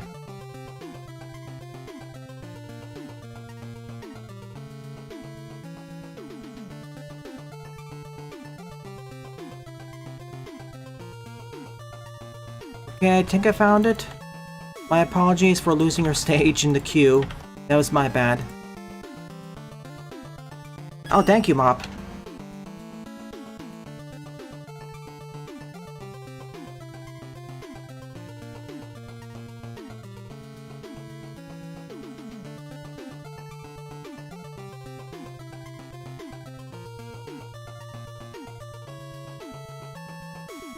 Either next prime or 2. I know if we do a 2, it's gonna split the fan base, kind of. And I don't know if they can afford it because they're not as big as Nintendo. Okay, 7th up is The City of Magic by Mop Brothers. 88 plays, score of 32. I want to say this. Despite the sometimes... I want to clarify something here. Despite how quote-unquote snappy I get with you viewers, I still appreciate all of your company, or most of your company.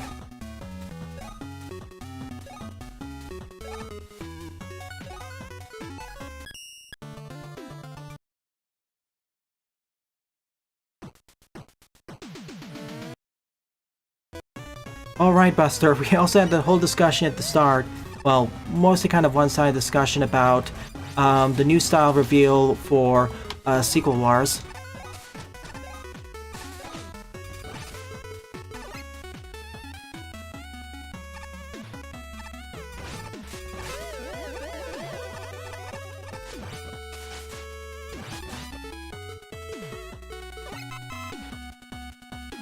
Even though I disagree on a lot of your opinions, Buster, I still appreciate it.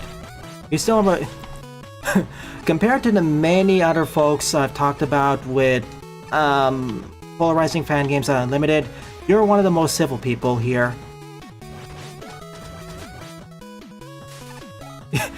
I hate to use the meme, but I say most sane Unlimited disliker. Or most sane Unlimited hater.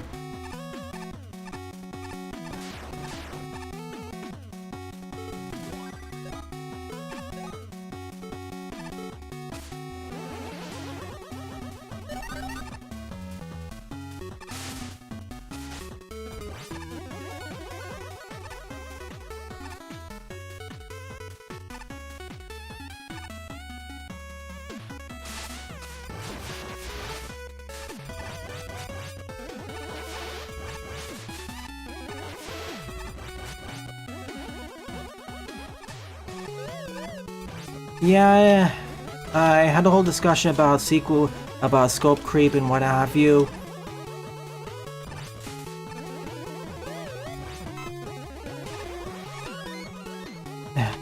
I was, honestly, if I were to just, to go back to that to reiterate my point, if I were them, I would just finish up, wait a sec. I knew it. Whoa, hang on, this interrupted my train of thought.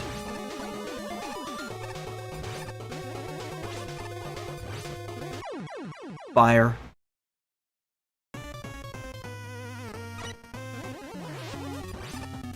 Oh my bad, Buster. I was saying it in more like the serious sense.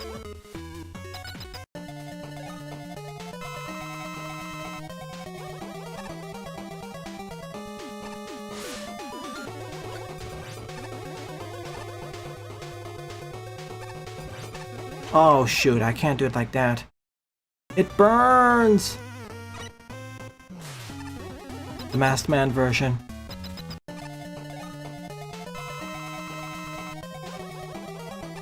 Okay, I'll say it.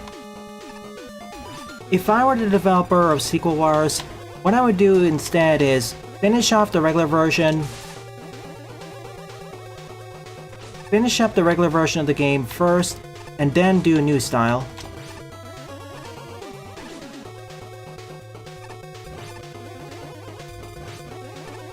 Oh, phew.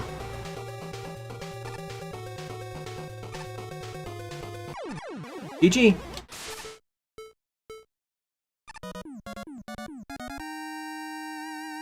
Level has 2 versions. Okay, I'll try version 2, I have the time. Now, Storm Owl version.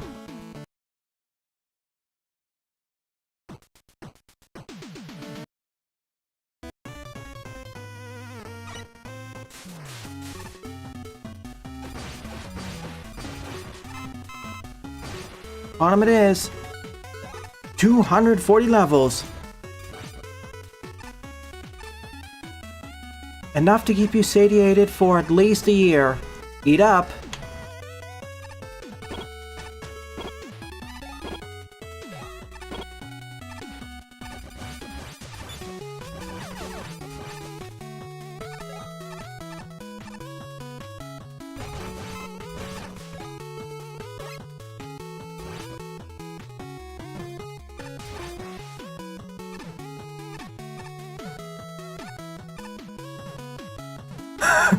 When was the last time I played Wally Challenge anyways?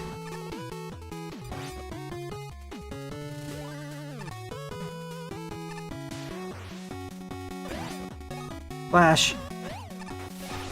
Aww. Yeah, I'm not gonna harm the baseball players. They're having fun. Ow, ow, ow. Now that sucked.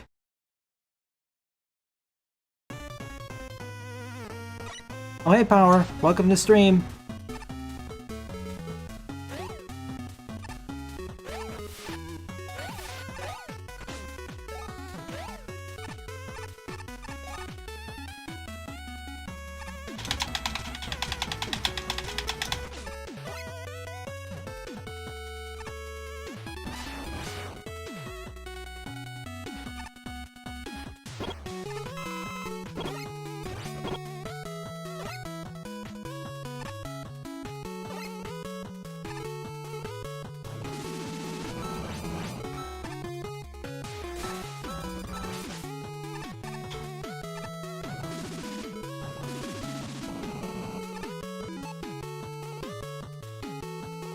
Hang on a sec, I need... I understand your feeling, Buster. Really wanting to work on something, but ending up just being lazy or doing nothing. That happened more than a few times for me. Especially when I was making that Super Freaks fan game.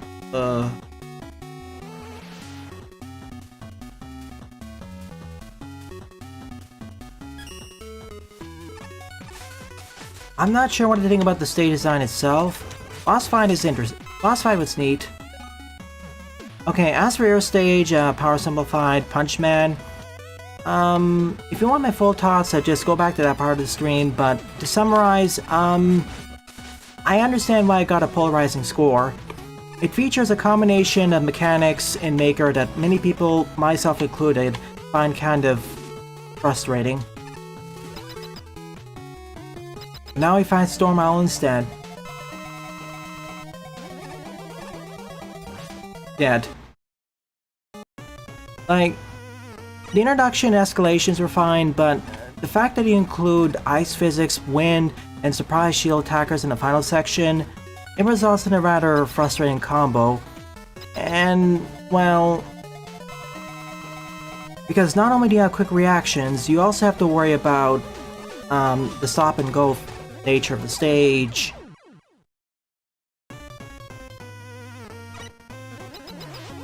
And the issue with stop and go on ice is that we have Maker Ice physics, which don't really combo as well with that.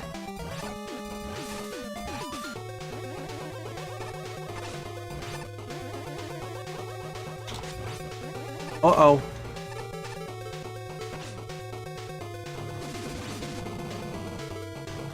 What happens if I go in here? Okay. That was your first stage, eh? You know, for a first stage, that was actually... If that's actually your first Maker stage, you did a pretty darn fine job, because, it's kind of a meme in Maker when someone says, "This is my first Maker stage." When I first played it, I thought it was like your 5th or 6th stage, due to how fairly well constructed it is in terms of looks. What it really needs is more polish, and maybe ease up on the last section. Like, instead of having the shield attacker spawns, replace them with something like Pukapellis. Or Telly. Make more level slots for the makers ASAP. The level viewers are getting hungry.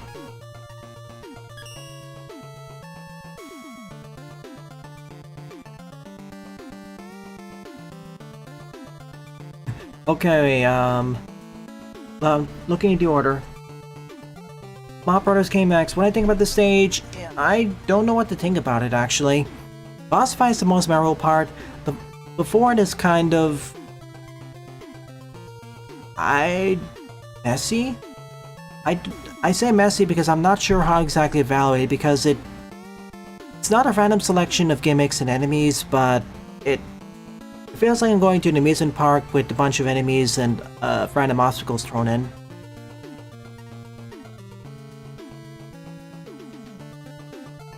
As for your stage, Paul, I appreciate how you added in more of the Zelda 1 elements to your Zelda 2 stage, and thank you for putting more checkpoints in, really appreciate it. But in the end, it's like a Zelda 2 Dungeon 1, so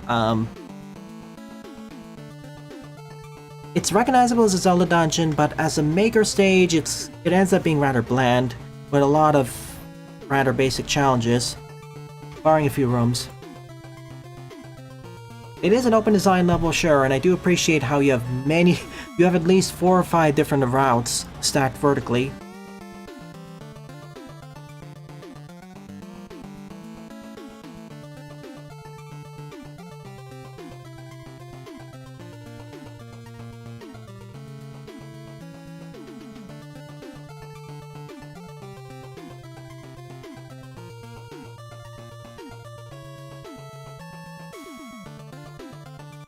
Everyone's doing the Monsters vs. Aliens meme. Let's see what new animated film we're gonna make memes out of tomorrow. Or, let me rephrase that. Let's see what new animated film is gonna become popular due to the memes, and that was released over 10 years ago. It's not quite the VeggieTales meme, but, yeah. I appreciate it's an open design level with multiple paths, but when I say build challenge, I'm not talking about hard stages. I mean having a kind of a discernible challenge. Right now it feels like we're going through the motions for the most part with this stage. Like, there is an art to making both hard and easy levels. Like, easy levels don't need to be completely non-challenging. They should have some heft to them.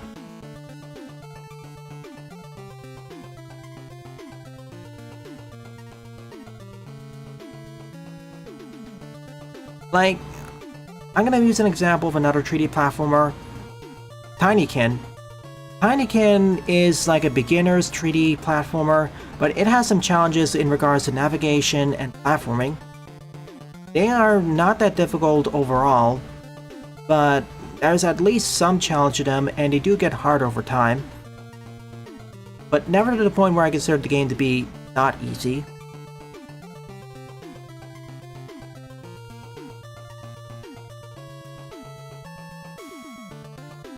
My other thing is that even if your level's open, it feels like it's just mostly the skeleton without the meat and muscles and tendons and nerves and skin and hair.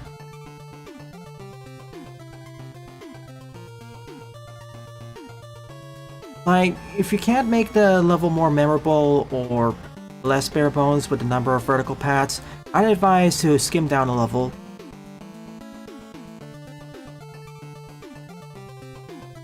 And obnoxious design is also kind of subjective. Like, what do you mean by obnoxious design? I'm curious.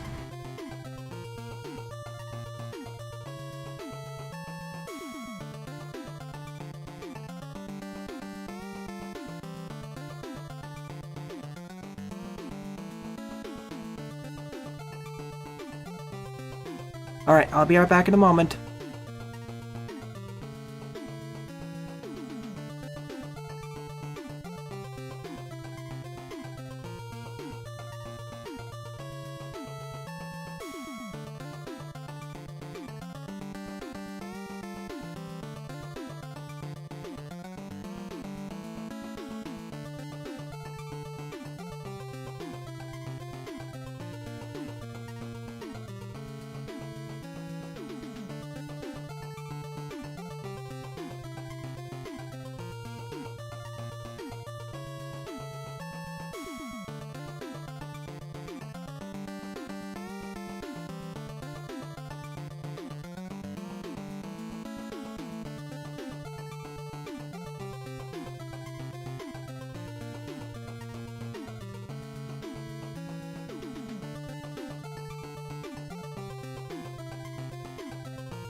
Alrighty folks, I am back. And we've had a hearty discussion happening in chat. Give me a moment, I need to catch up. I'm gonna start with this comment. Linear levels a dime a dozen. Yeah, they're a dime 100. Hi, your level design counts as eQuest, Paul. Making open levels is difficult in Maker, but it is possible. If it's too difficult, then I advise not doing it. And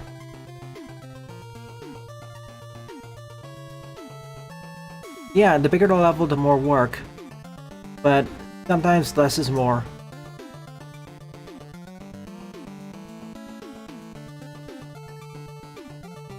Yeah, Mega Man's one of the franchises that doesn't really, I don't want to say hate, but doesn't use quote-unquote open level design. And there's nothing wrong with having linear state design either. It just requires, and when I say linear and open, it's not like a binary dichotomy. It's a gradient. Even in Mega Man Classic, different levels are more linear versus less linear. Like, if a stage has more than one path, by definition it's less linear. Heck, even if a stage technically has one path, you can have different levels of linearity depending on how the platforming is set up. Like being able to add in skips and whatnot.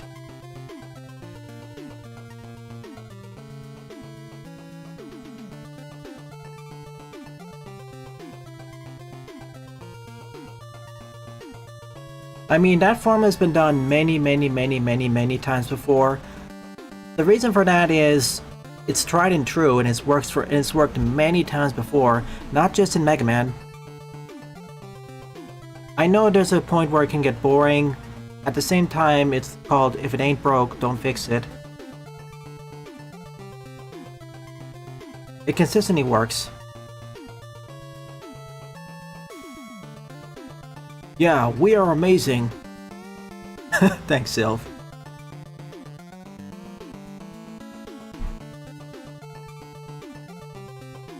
Like, linear level design itself doesn't exist in the box. Anyone that says it hasn't really studied level design enough or played enough games. I will say this about Mega Man, the thing with that is that you're also seeing a perspective from most of the people who are playing Mega Man Maker are just, I'm gonna argue, they're Mega Man Classic fans. I mean, that's an obvious statement in retrospect. What I'm saying is, their main focus is Mega Man Classic. And to be fair, most of the fans of the Mega Man series are specifically there for Mega Man Classic. I'm gonna argue that. And I do acknowledge that I really wish that more people experiment with their Mega Man level design, and especially Mega Man fan games. And that is happening.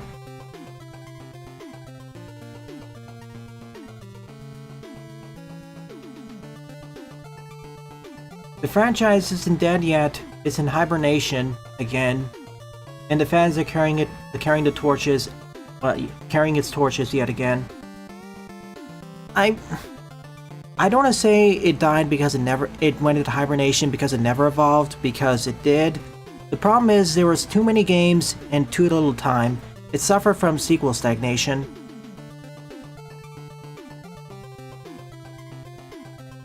I mean, Mega Man X was supposed to be an evolution, but it then suffered the similar problems. Zero sort of suffered, but the series is short enough to where it didn't really have that problem. Like, it could have safely done with Tree games, or was stretching it a bit, but it's fine. ZX has its own issues. Legends, people have been clamoring for Tree for a long time.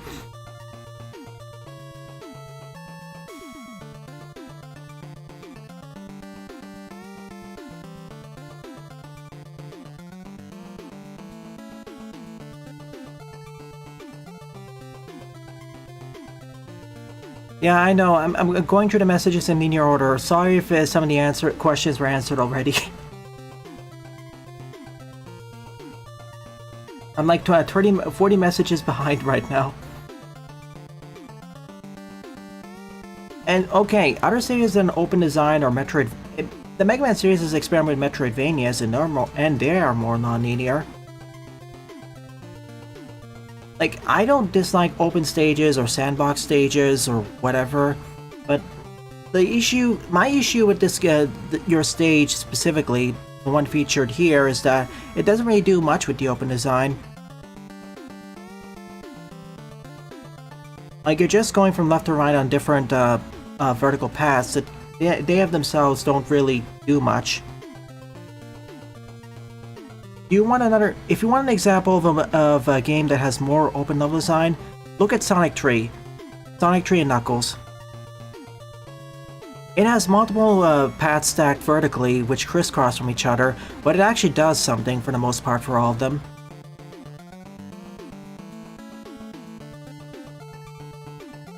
I'm not saying that no one wants to evolve it. The issue is that it's difficult. And there isn't really a consensus of how exactly to evolve it, but Capcom already did it with the various other sub-series, but yeah. I like the linear and tight gameplay in the Mega Man games, but I do appreciate having Metroidvania experimentation.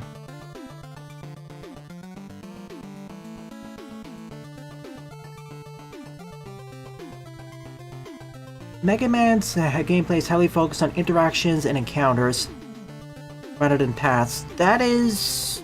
I can see that.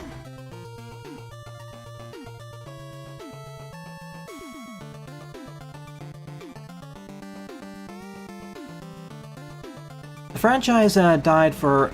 went into hibernation because of different reasons. Hewing too much to the same formula is one factor, but it's not all. It also doesn't help that even when Capcom tried to hew to the same formula, they didn't quite get it right a lot of the times. In the X series, most of the time.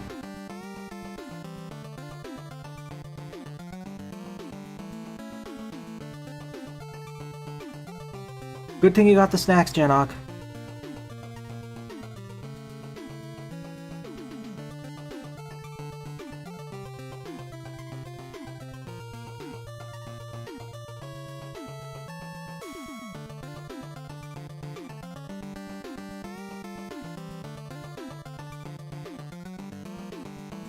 X7 came out 22 years ago. Gosh, it does make me feel old. It feels like it just came out 10 years ago. Oh no. That's how long it has been since the mainline X game. I know XA too, but sure. Mega Man died because the other reason is Mega Man died, or went into hibernation, used as a synonym, is that Capcom doesn't want to make more Mega Man games. They've been kind of focusing on their more central properties. I'm sorry to hear that, Sylv. Well, technically it started with X6 for the X series because, yeah.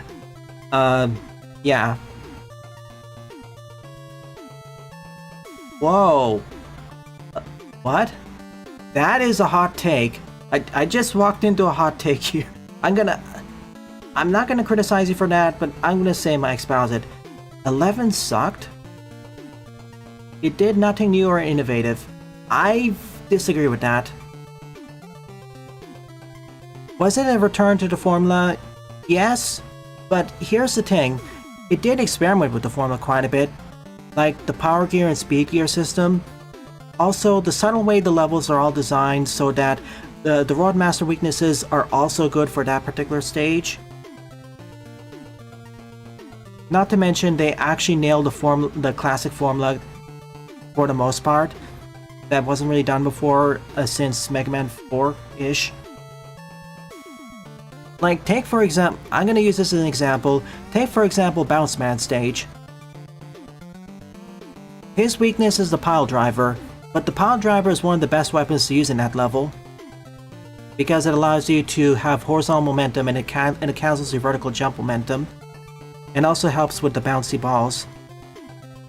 Or another stage, let's use Fuse Man for example. His stage mainly consists of very tight corridors in a lot of areas. What is the weapon that is the best against Fuse Man? The bounce ball. And because of how it bounces around, the best place to use it is in tight corridors.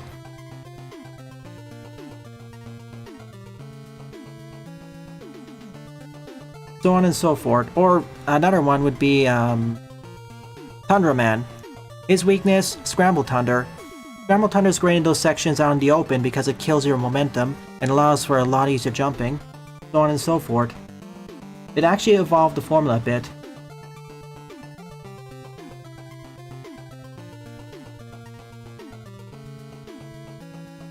In any case, thank you for sending your level mop.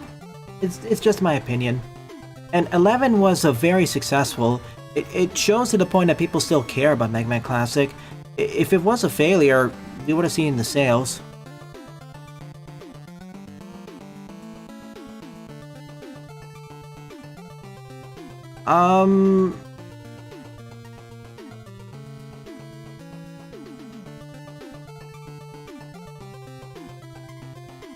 I disagree with that because, okay, you can argue X and Zero didn't need to be separate, sort of, but Classic and X, they would have to be separate, especially Classic and Zero, not just in terms of tone.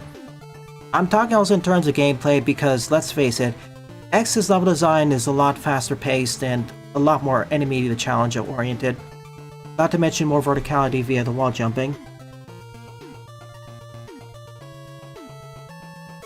Like, they're all 2D sure, but they're not similar enough, IMO.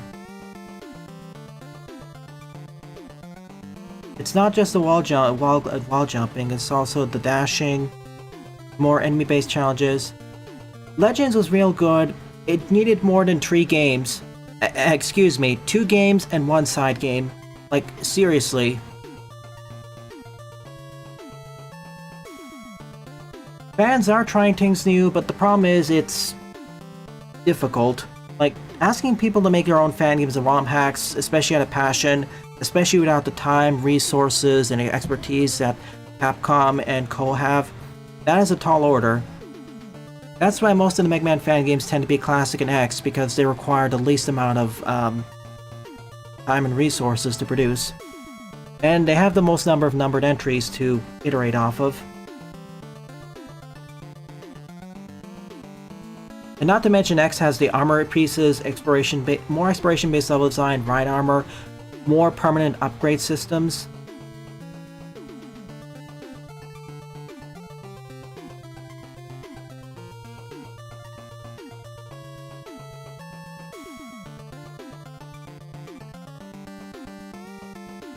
I'm gonna speed read this. I echo Jay Butter's point. It's not a bad thing to outgrow a franchise. Like, use me as an example. I'm sorry, I'm gonna have to bring up Sonic again. I'm sorry. I used to consider myself a Sonic fan, but ever since what happened since the Dark Ages, I don't consider myself since.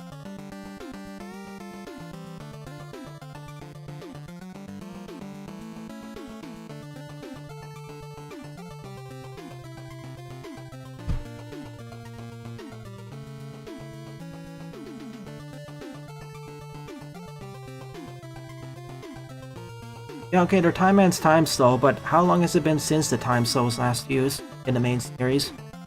Charging weapons? That's an instant charge, not quite the same.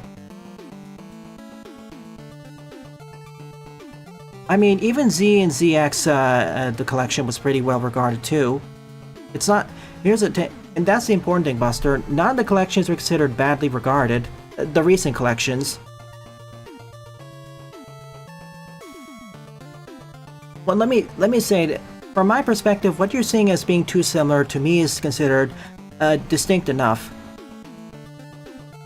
What matters more is their execution. And again, evolution is nice and all, but it's not necessary exactly. Remember, in the end, everything is a remix. True originality has been dead for years, decades.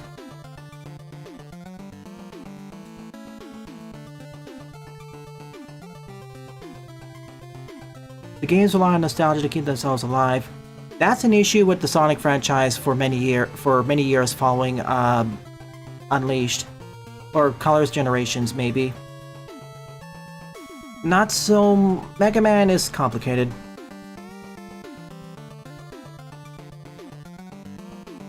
'11 didn't use old games as a crutch. 9, for as much as I like it, did have that issue, especially in the fortress levels.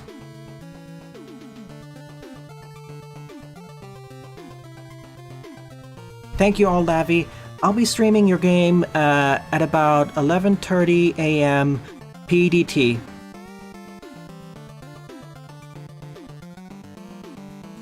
Yeah. Oh, I'll ping you.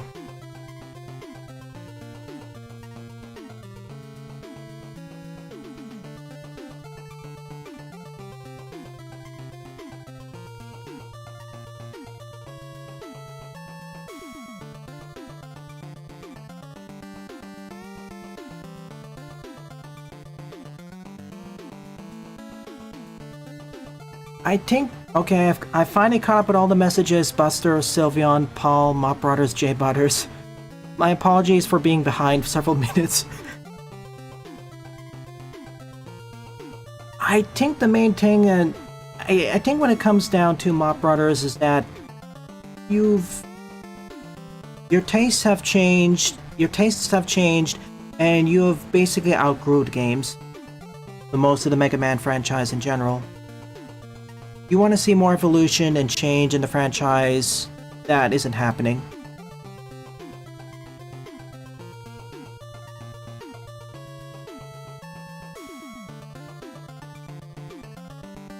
No, Buster, this is awesome. It's actually raising several points I've been wanting to talk about for a few weeks now, but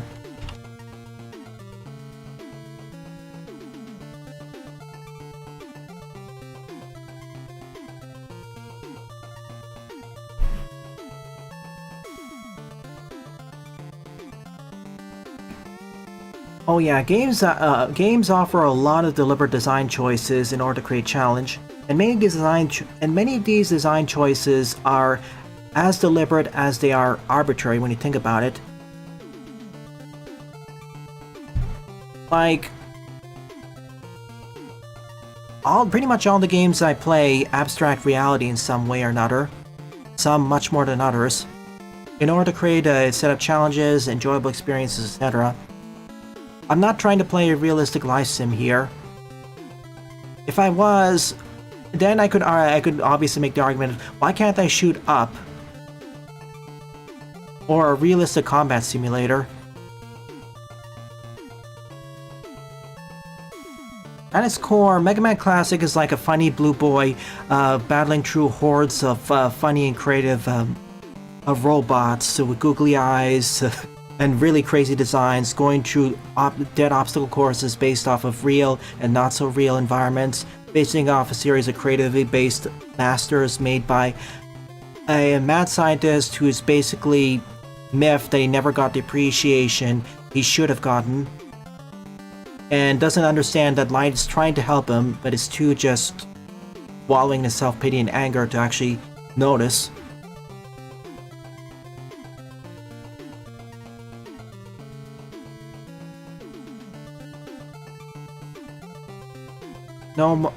No power. I'm not gonna ban users for that.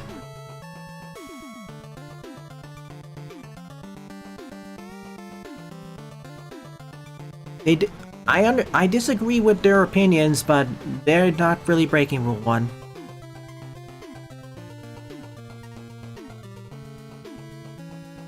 Seems like no one really changed their mind here, but to give credit to their argument, I want to say this. I do want to see more experimentation in the Mega Man franchise. But I don't think that's going to really come from the fans exactly, because lack of time and resources. Outside of like different differentiations, like what old Lavi's doing. But on Capcom's front, I really want to see them experiment with different genres. It's one reason why I appreciate. It's one of the many reasons why I appreciate the Mario franchise, because they are not just 2D and 3D platformers. They branch out to many different subgenres, and they experiment a lot more with the formula. Yeah, I would like to see a Saints Row styled Mega Man game. And heck, if you want a more child-friendly version, Look at Lego City Underground. Or Lego City Undercover, sorry.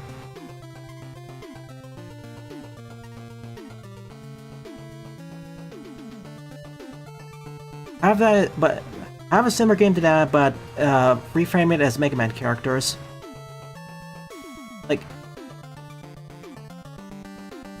Like, and I agree with you, Buster. I still love those games, and I wouldn't love them less if I wouldn't like them less if they, like, I pretty much like all the mainline numbered classic Mega Man titles, and even if we had a Saints Row styled Mega Man title, I wouldn't like them less.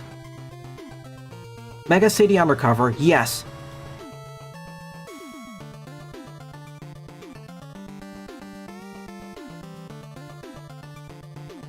And I'll give the credit to that one. I do want to see more evolution in the Mega Man Classic, in the Mega Man franchise, yes, but that's more of Capcom's folly.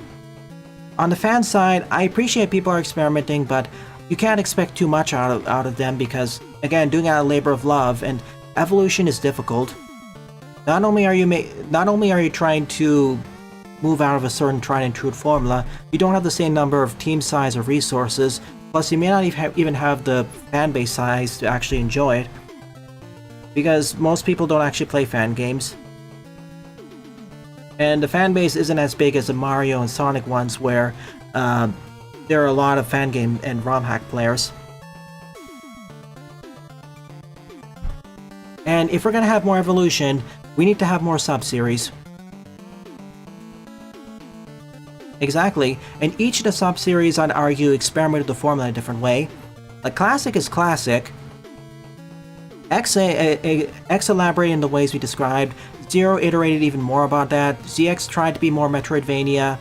Legends is like 3D action-adventure, some would argue Zelda-like. Battle Network is what we had a trading card game slash action RPG. Star Force is what if we amped up the action part of it. What other sub-series am I missing? I feel like I'm missing one sub-series. World?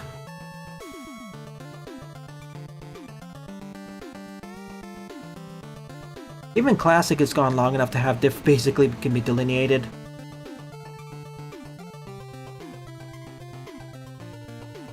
Yeah, that is important. Even if a change is welcomed by most people, what is lost in a change can still be good, and as such, having different sub-series allows us to experiment and keep what we're trying and true while still evolving. And it does evolve in interesting ways too. And again, it's also important to say that not every game or game franchise has to be for everyone. That's why I play multiple franchises, not just Mega Man. I don't want the Mega Man franchise to account for every single desire I want in gaming. That is simply not feasible.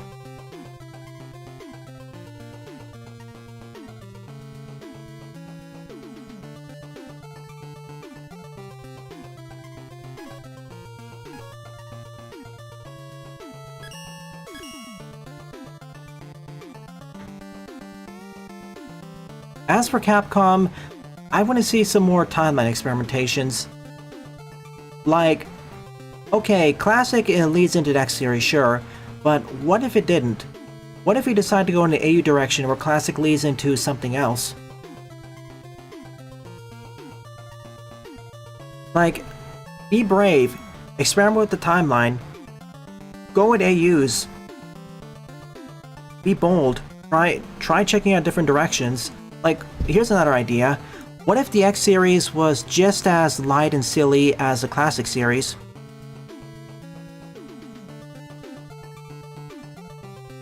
Maybe be a slightly more serious or darker, but what if it's in tone was closer to the Classic series?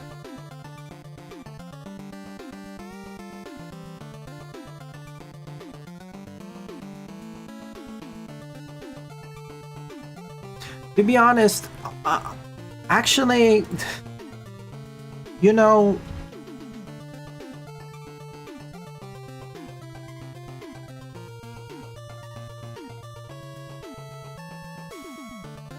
Okay, I'm gonna say it this way.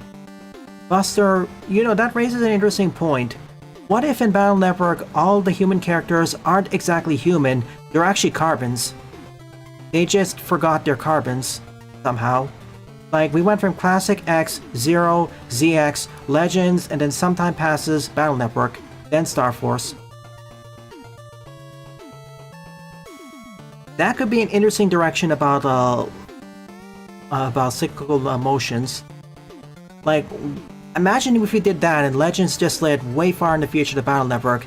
That could also be awesome. That would also explain all the cartoon physics and why people don't get so injured.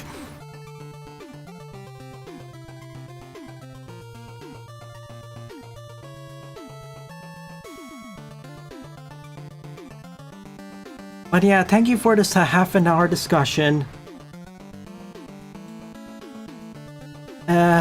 I'm running kind of low on time. Let's do Mrs. Garda's level at the very least. 8 up is MMMLC Polarity Penitentiary Prison of Accursed Climates by Garda Mistress Leet. 63 plays and a score of 21. Yeah, remarkably, this is a maker stream. Sometimes I forget we're actually playing Mega Man Maker. Don't worry, this is one of Garda's levels.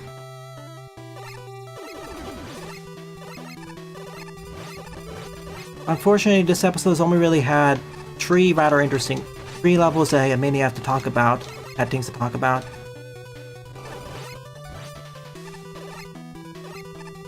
First one was the... oh no. Okay, I thought those were spikes. The first one was the WarioWare-esque thing. The second one was the Undersea Volcano by Sunflora. And number 3 was Punch Man. This is number 4. Well, aesthetically speaking, this looks already pretty good. Ow.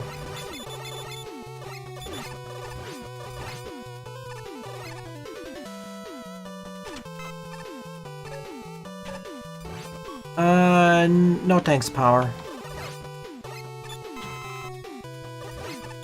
I'm kind of running low on time, so I want to end off with a highlight.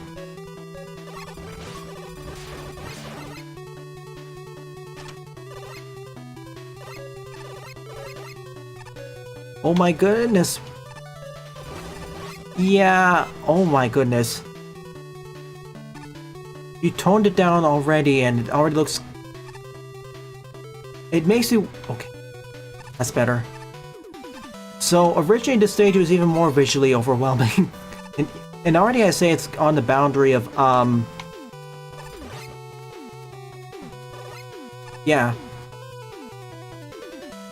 I mean, it's cool and all, but, with some of the enemies there, it could be a bit funky. It's beautiful, don't get me wrong, it's just, like,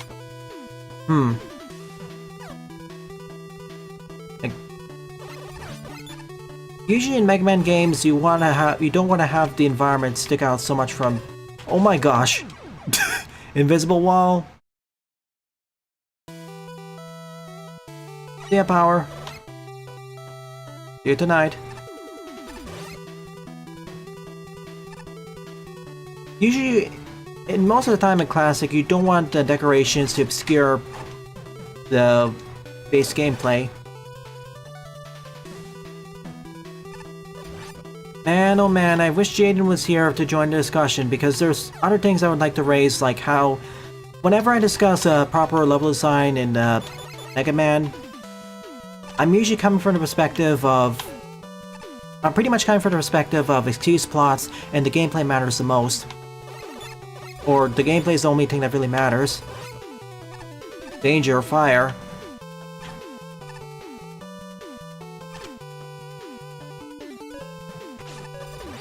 Cool. Alright, we turned on the fire.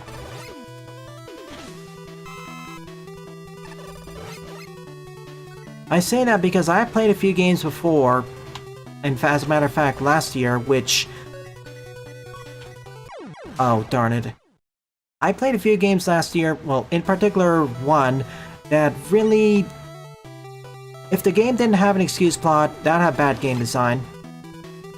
Or if any other game did it, I would say pretty much bad game design, don't do that.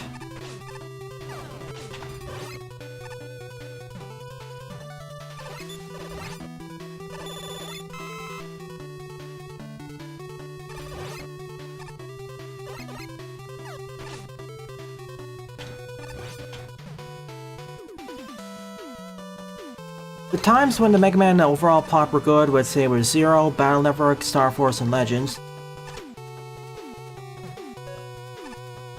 If you want to know what I'm talking about, Buster, when I'm referring to the game, I'm referring to Dead of a Wish. Specifically the Chapter 2 boss. Like, Chapter 2's boss was... I disagree with that, but... Whoa. Oh, whoa. Okay.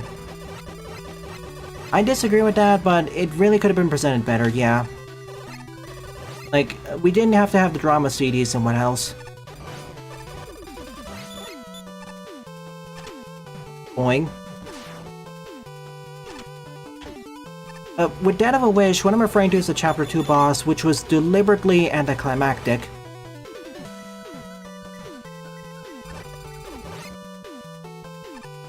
Like, the way... For how it was built up in the plot, that was impressive. Like, I thought something went horribly wrong there. Okay, good build-up of the bouncy balls and these enemies. But regardless of what you consider Zero's plot, I want to say that the franchise has had interesting stories. Oh yeah, oh certainly, Buster. Of the classic series, I'd say that 11 has the most well-developed plot.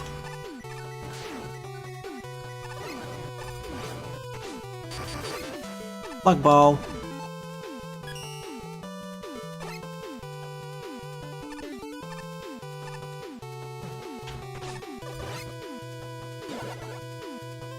Back to Icy.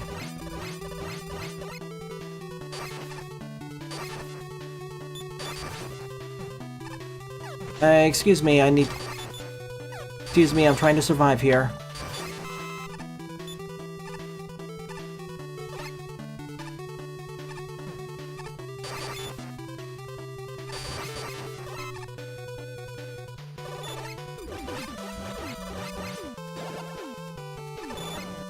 Whoa, my goodness.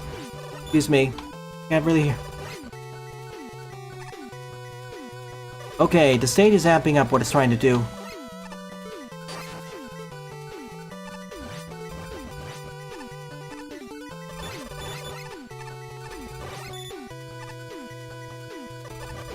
Ah, darn it, I thought I could escape.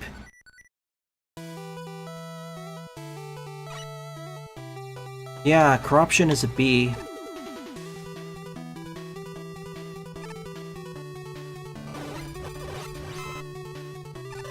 I mean, Wily did screw with Mega Man at a personal level in 7, because that was an escalation.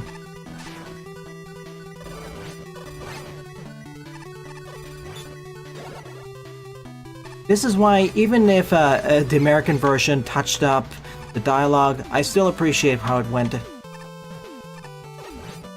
and how a certain fan work handled that.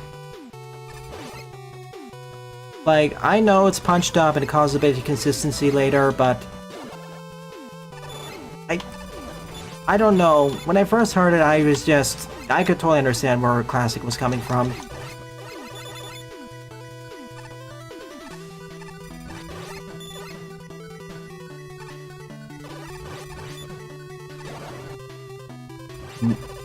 So now we're switching from heat to cold very rapidly. Kind of like a two-world stage, but a very linear version.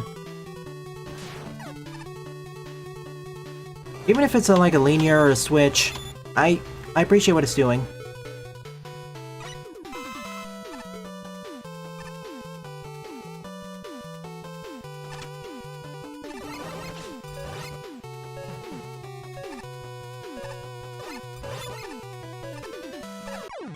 Darn it. Then back here.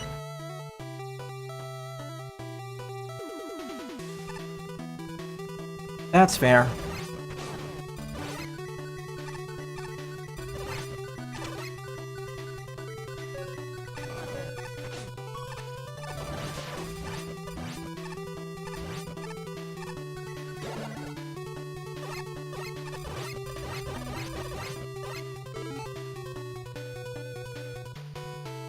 let's see, even if the line was altered, it was set up in 7's intro. Yeah.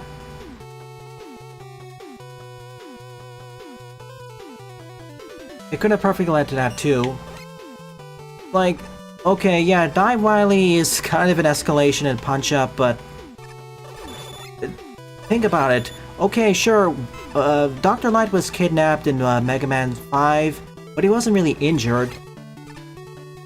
In Mega Man 7, though, the lab was...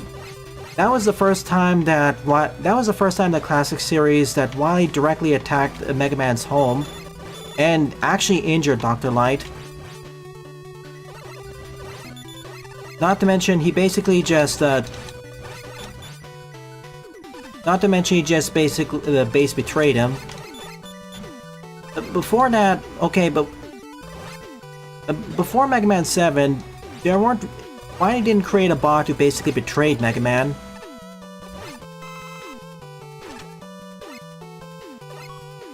Oh sure, he may have had new villains, but they never really just... Well, there was somewhat of a stingy betrayal with the start of Mega Man 6 with Dr. X. But, he was revealed to be Wily all along, so,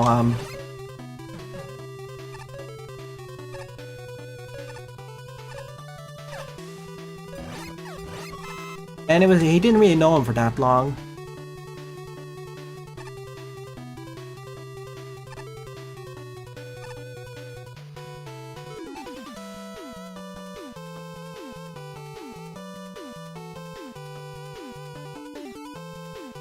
Yeah, Wily crossed the line that he never did before. He was already kind of itching with the betrayal. To be fair, if you consider the classic series more seriously in the timelines, even the excuse bots, it sort of was building up to that point. Okay, like Mega Man 1 through 3, it was mainly Wily. In Mega Man 4, Wily kidnapped Kozak's daughter and forced him. Mega Man 5, he just kidnapped Wily directly. I mean, he just kidnapped Light directly and made Mega Man think that the Proto Man went crazy. Mega Man 6, he took the visage of Mr. X and stole a bunch of robots, when in reality was him. That's when he got arrested. So in Mega Man 7, he just created a bot who then betrays Mega Man later, not to mention directly wrecked the lab, Mega Man's home for the first time, and injured Light, so rightfully ticked off. So it was, you can argue it was building up.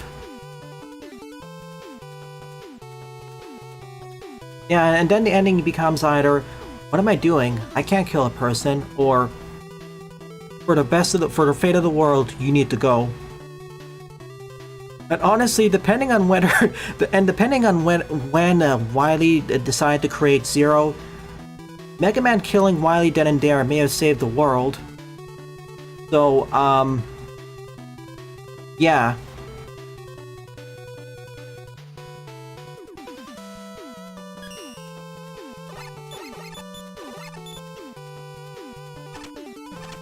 I still think it could have been handled better, but you could argue with a better storyline it was building up. Yeah, Mega Man's a weirdly written character where you could argue both ways, that he would either end up saying, no, I can't kill him, or yes, I should. Again, which is why I'm really sad the Archie comics got cancelled.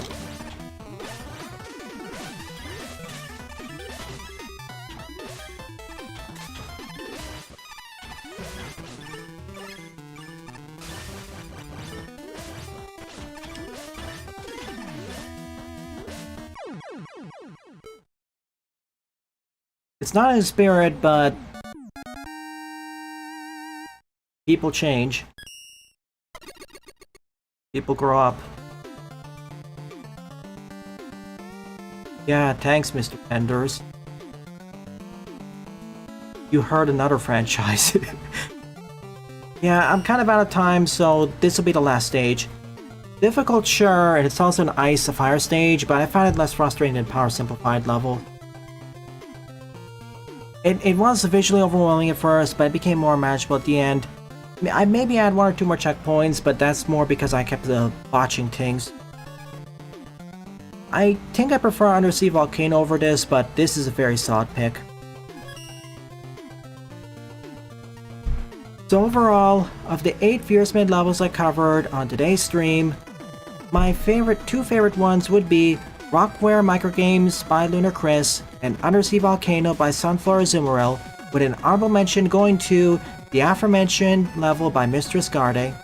Thank you, Tree, and thank you to everyone who submitted their levels to me. Really appreciate it. I would do an art showcase, but it's just one image by Pixel Boy. Chicken Jockey. Self-promo. Oh yes, I will do that. So in any case, this marks the end of the stream. Thank you to everyone who either submitted your levels, your art, or simply participated in chat, especially those who participate in the great discussions. That was really appreciated. It's because of your continued support why I continue to produce new content for the channel. It's really appreciated. So, if you're enjoying this or any other content on the channel, please rate, comment, favorite, and or subscribe, as they all help it out. Don't forget to follow me on Blue Sky and Mastodon as well, and join the Discord server, as I regularly post updates there. Thank you very much for watching, and I'll see you all either tonight or tomorrow morning for Mega Man Maverick. See ya!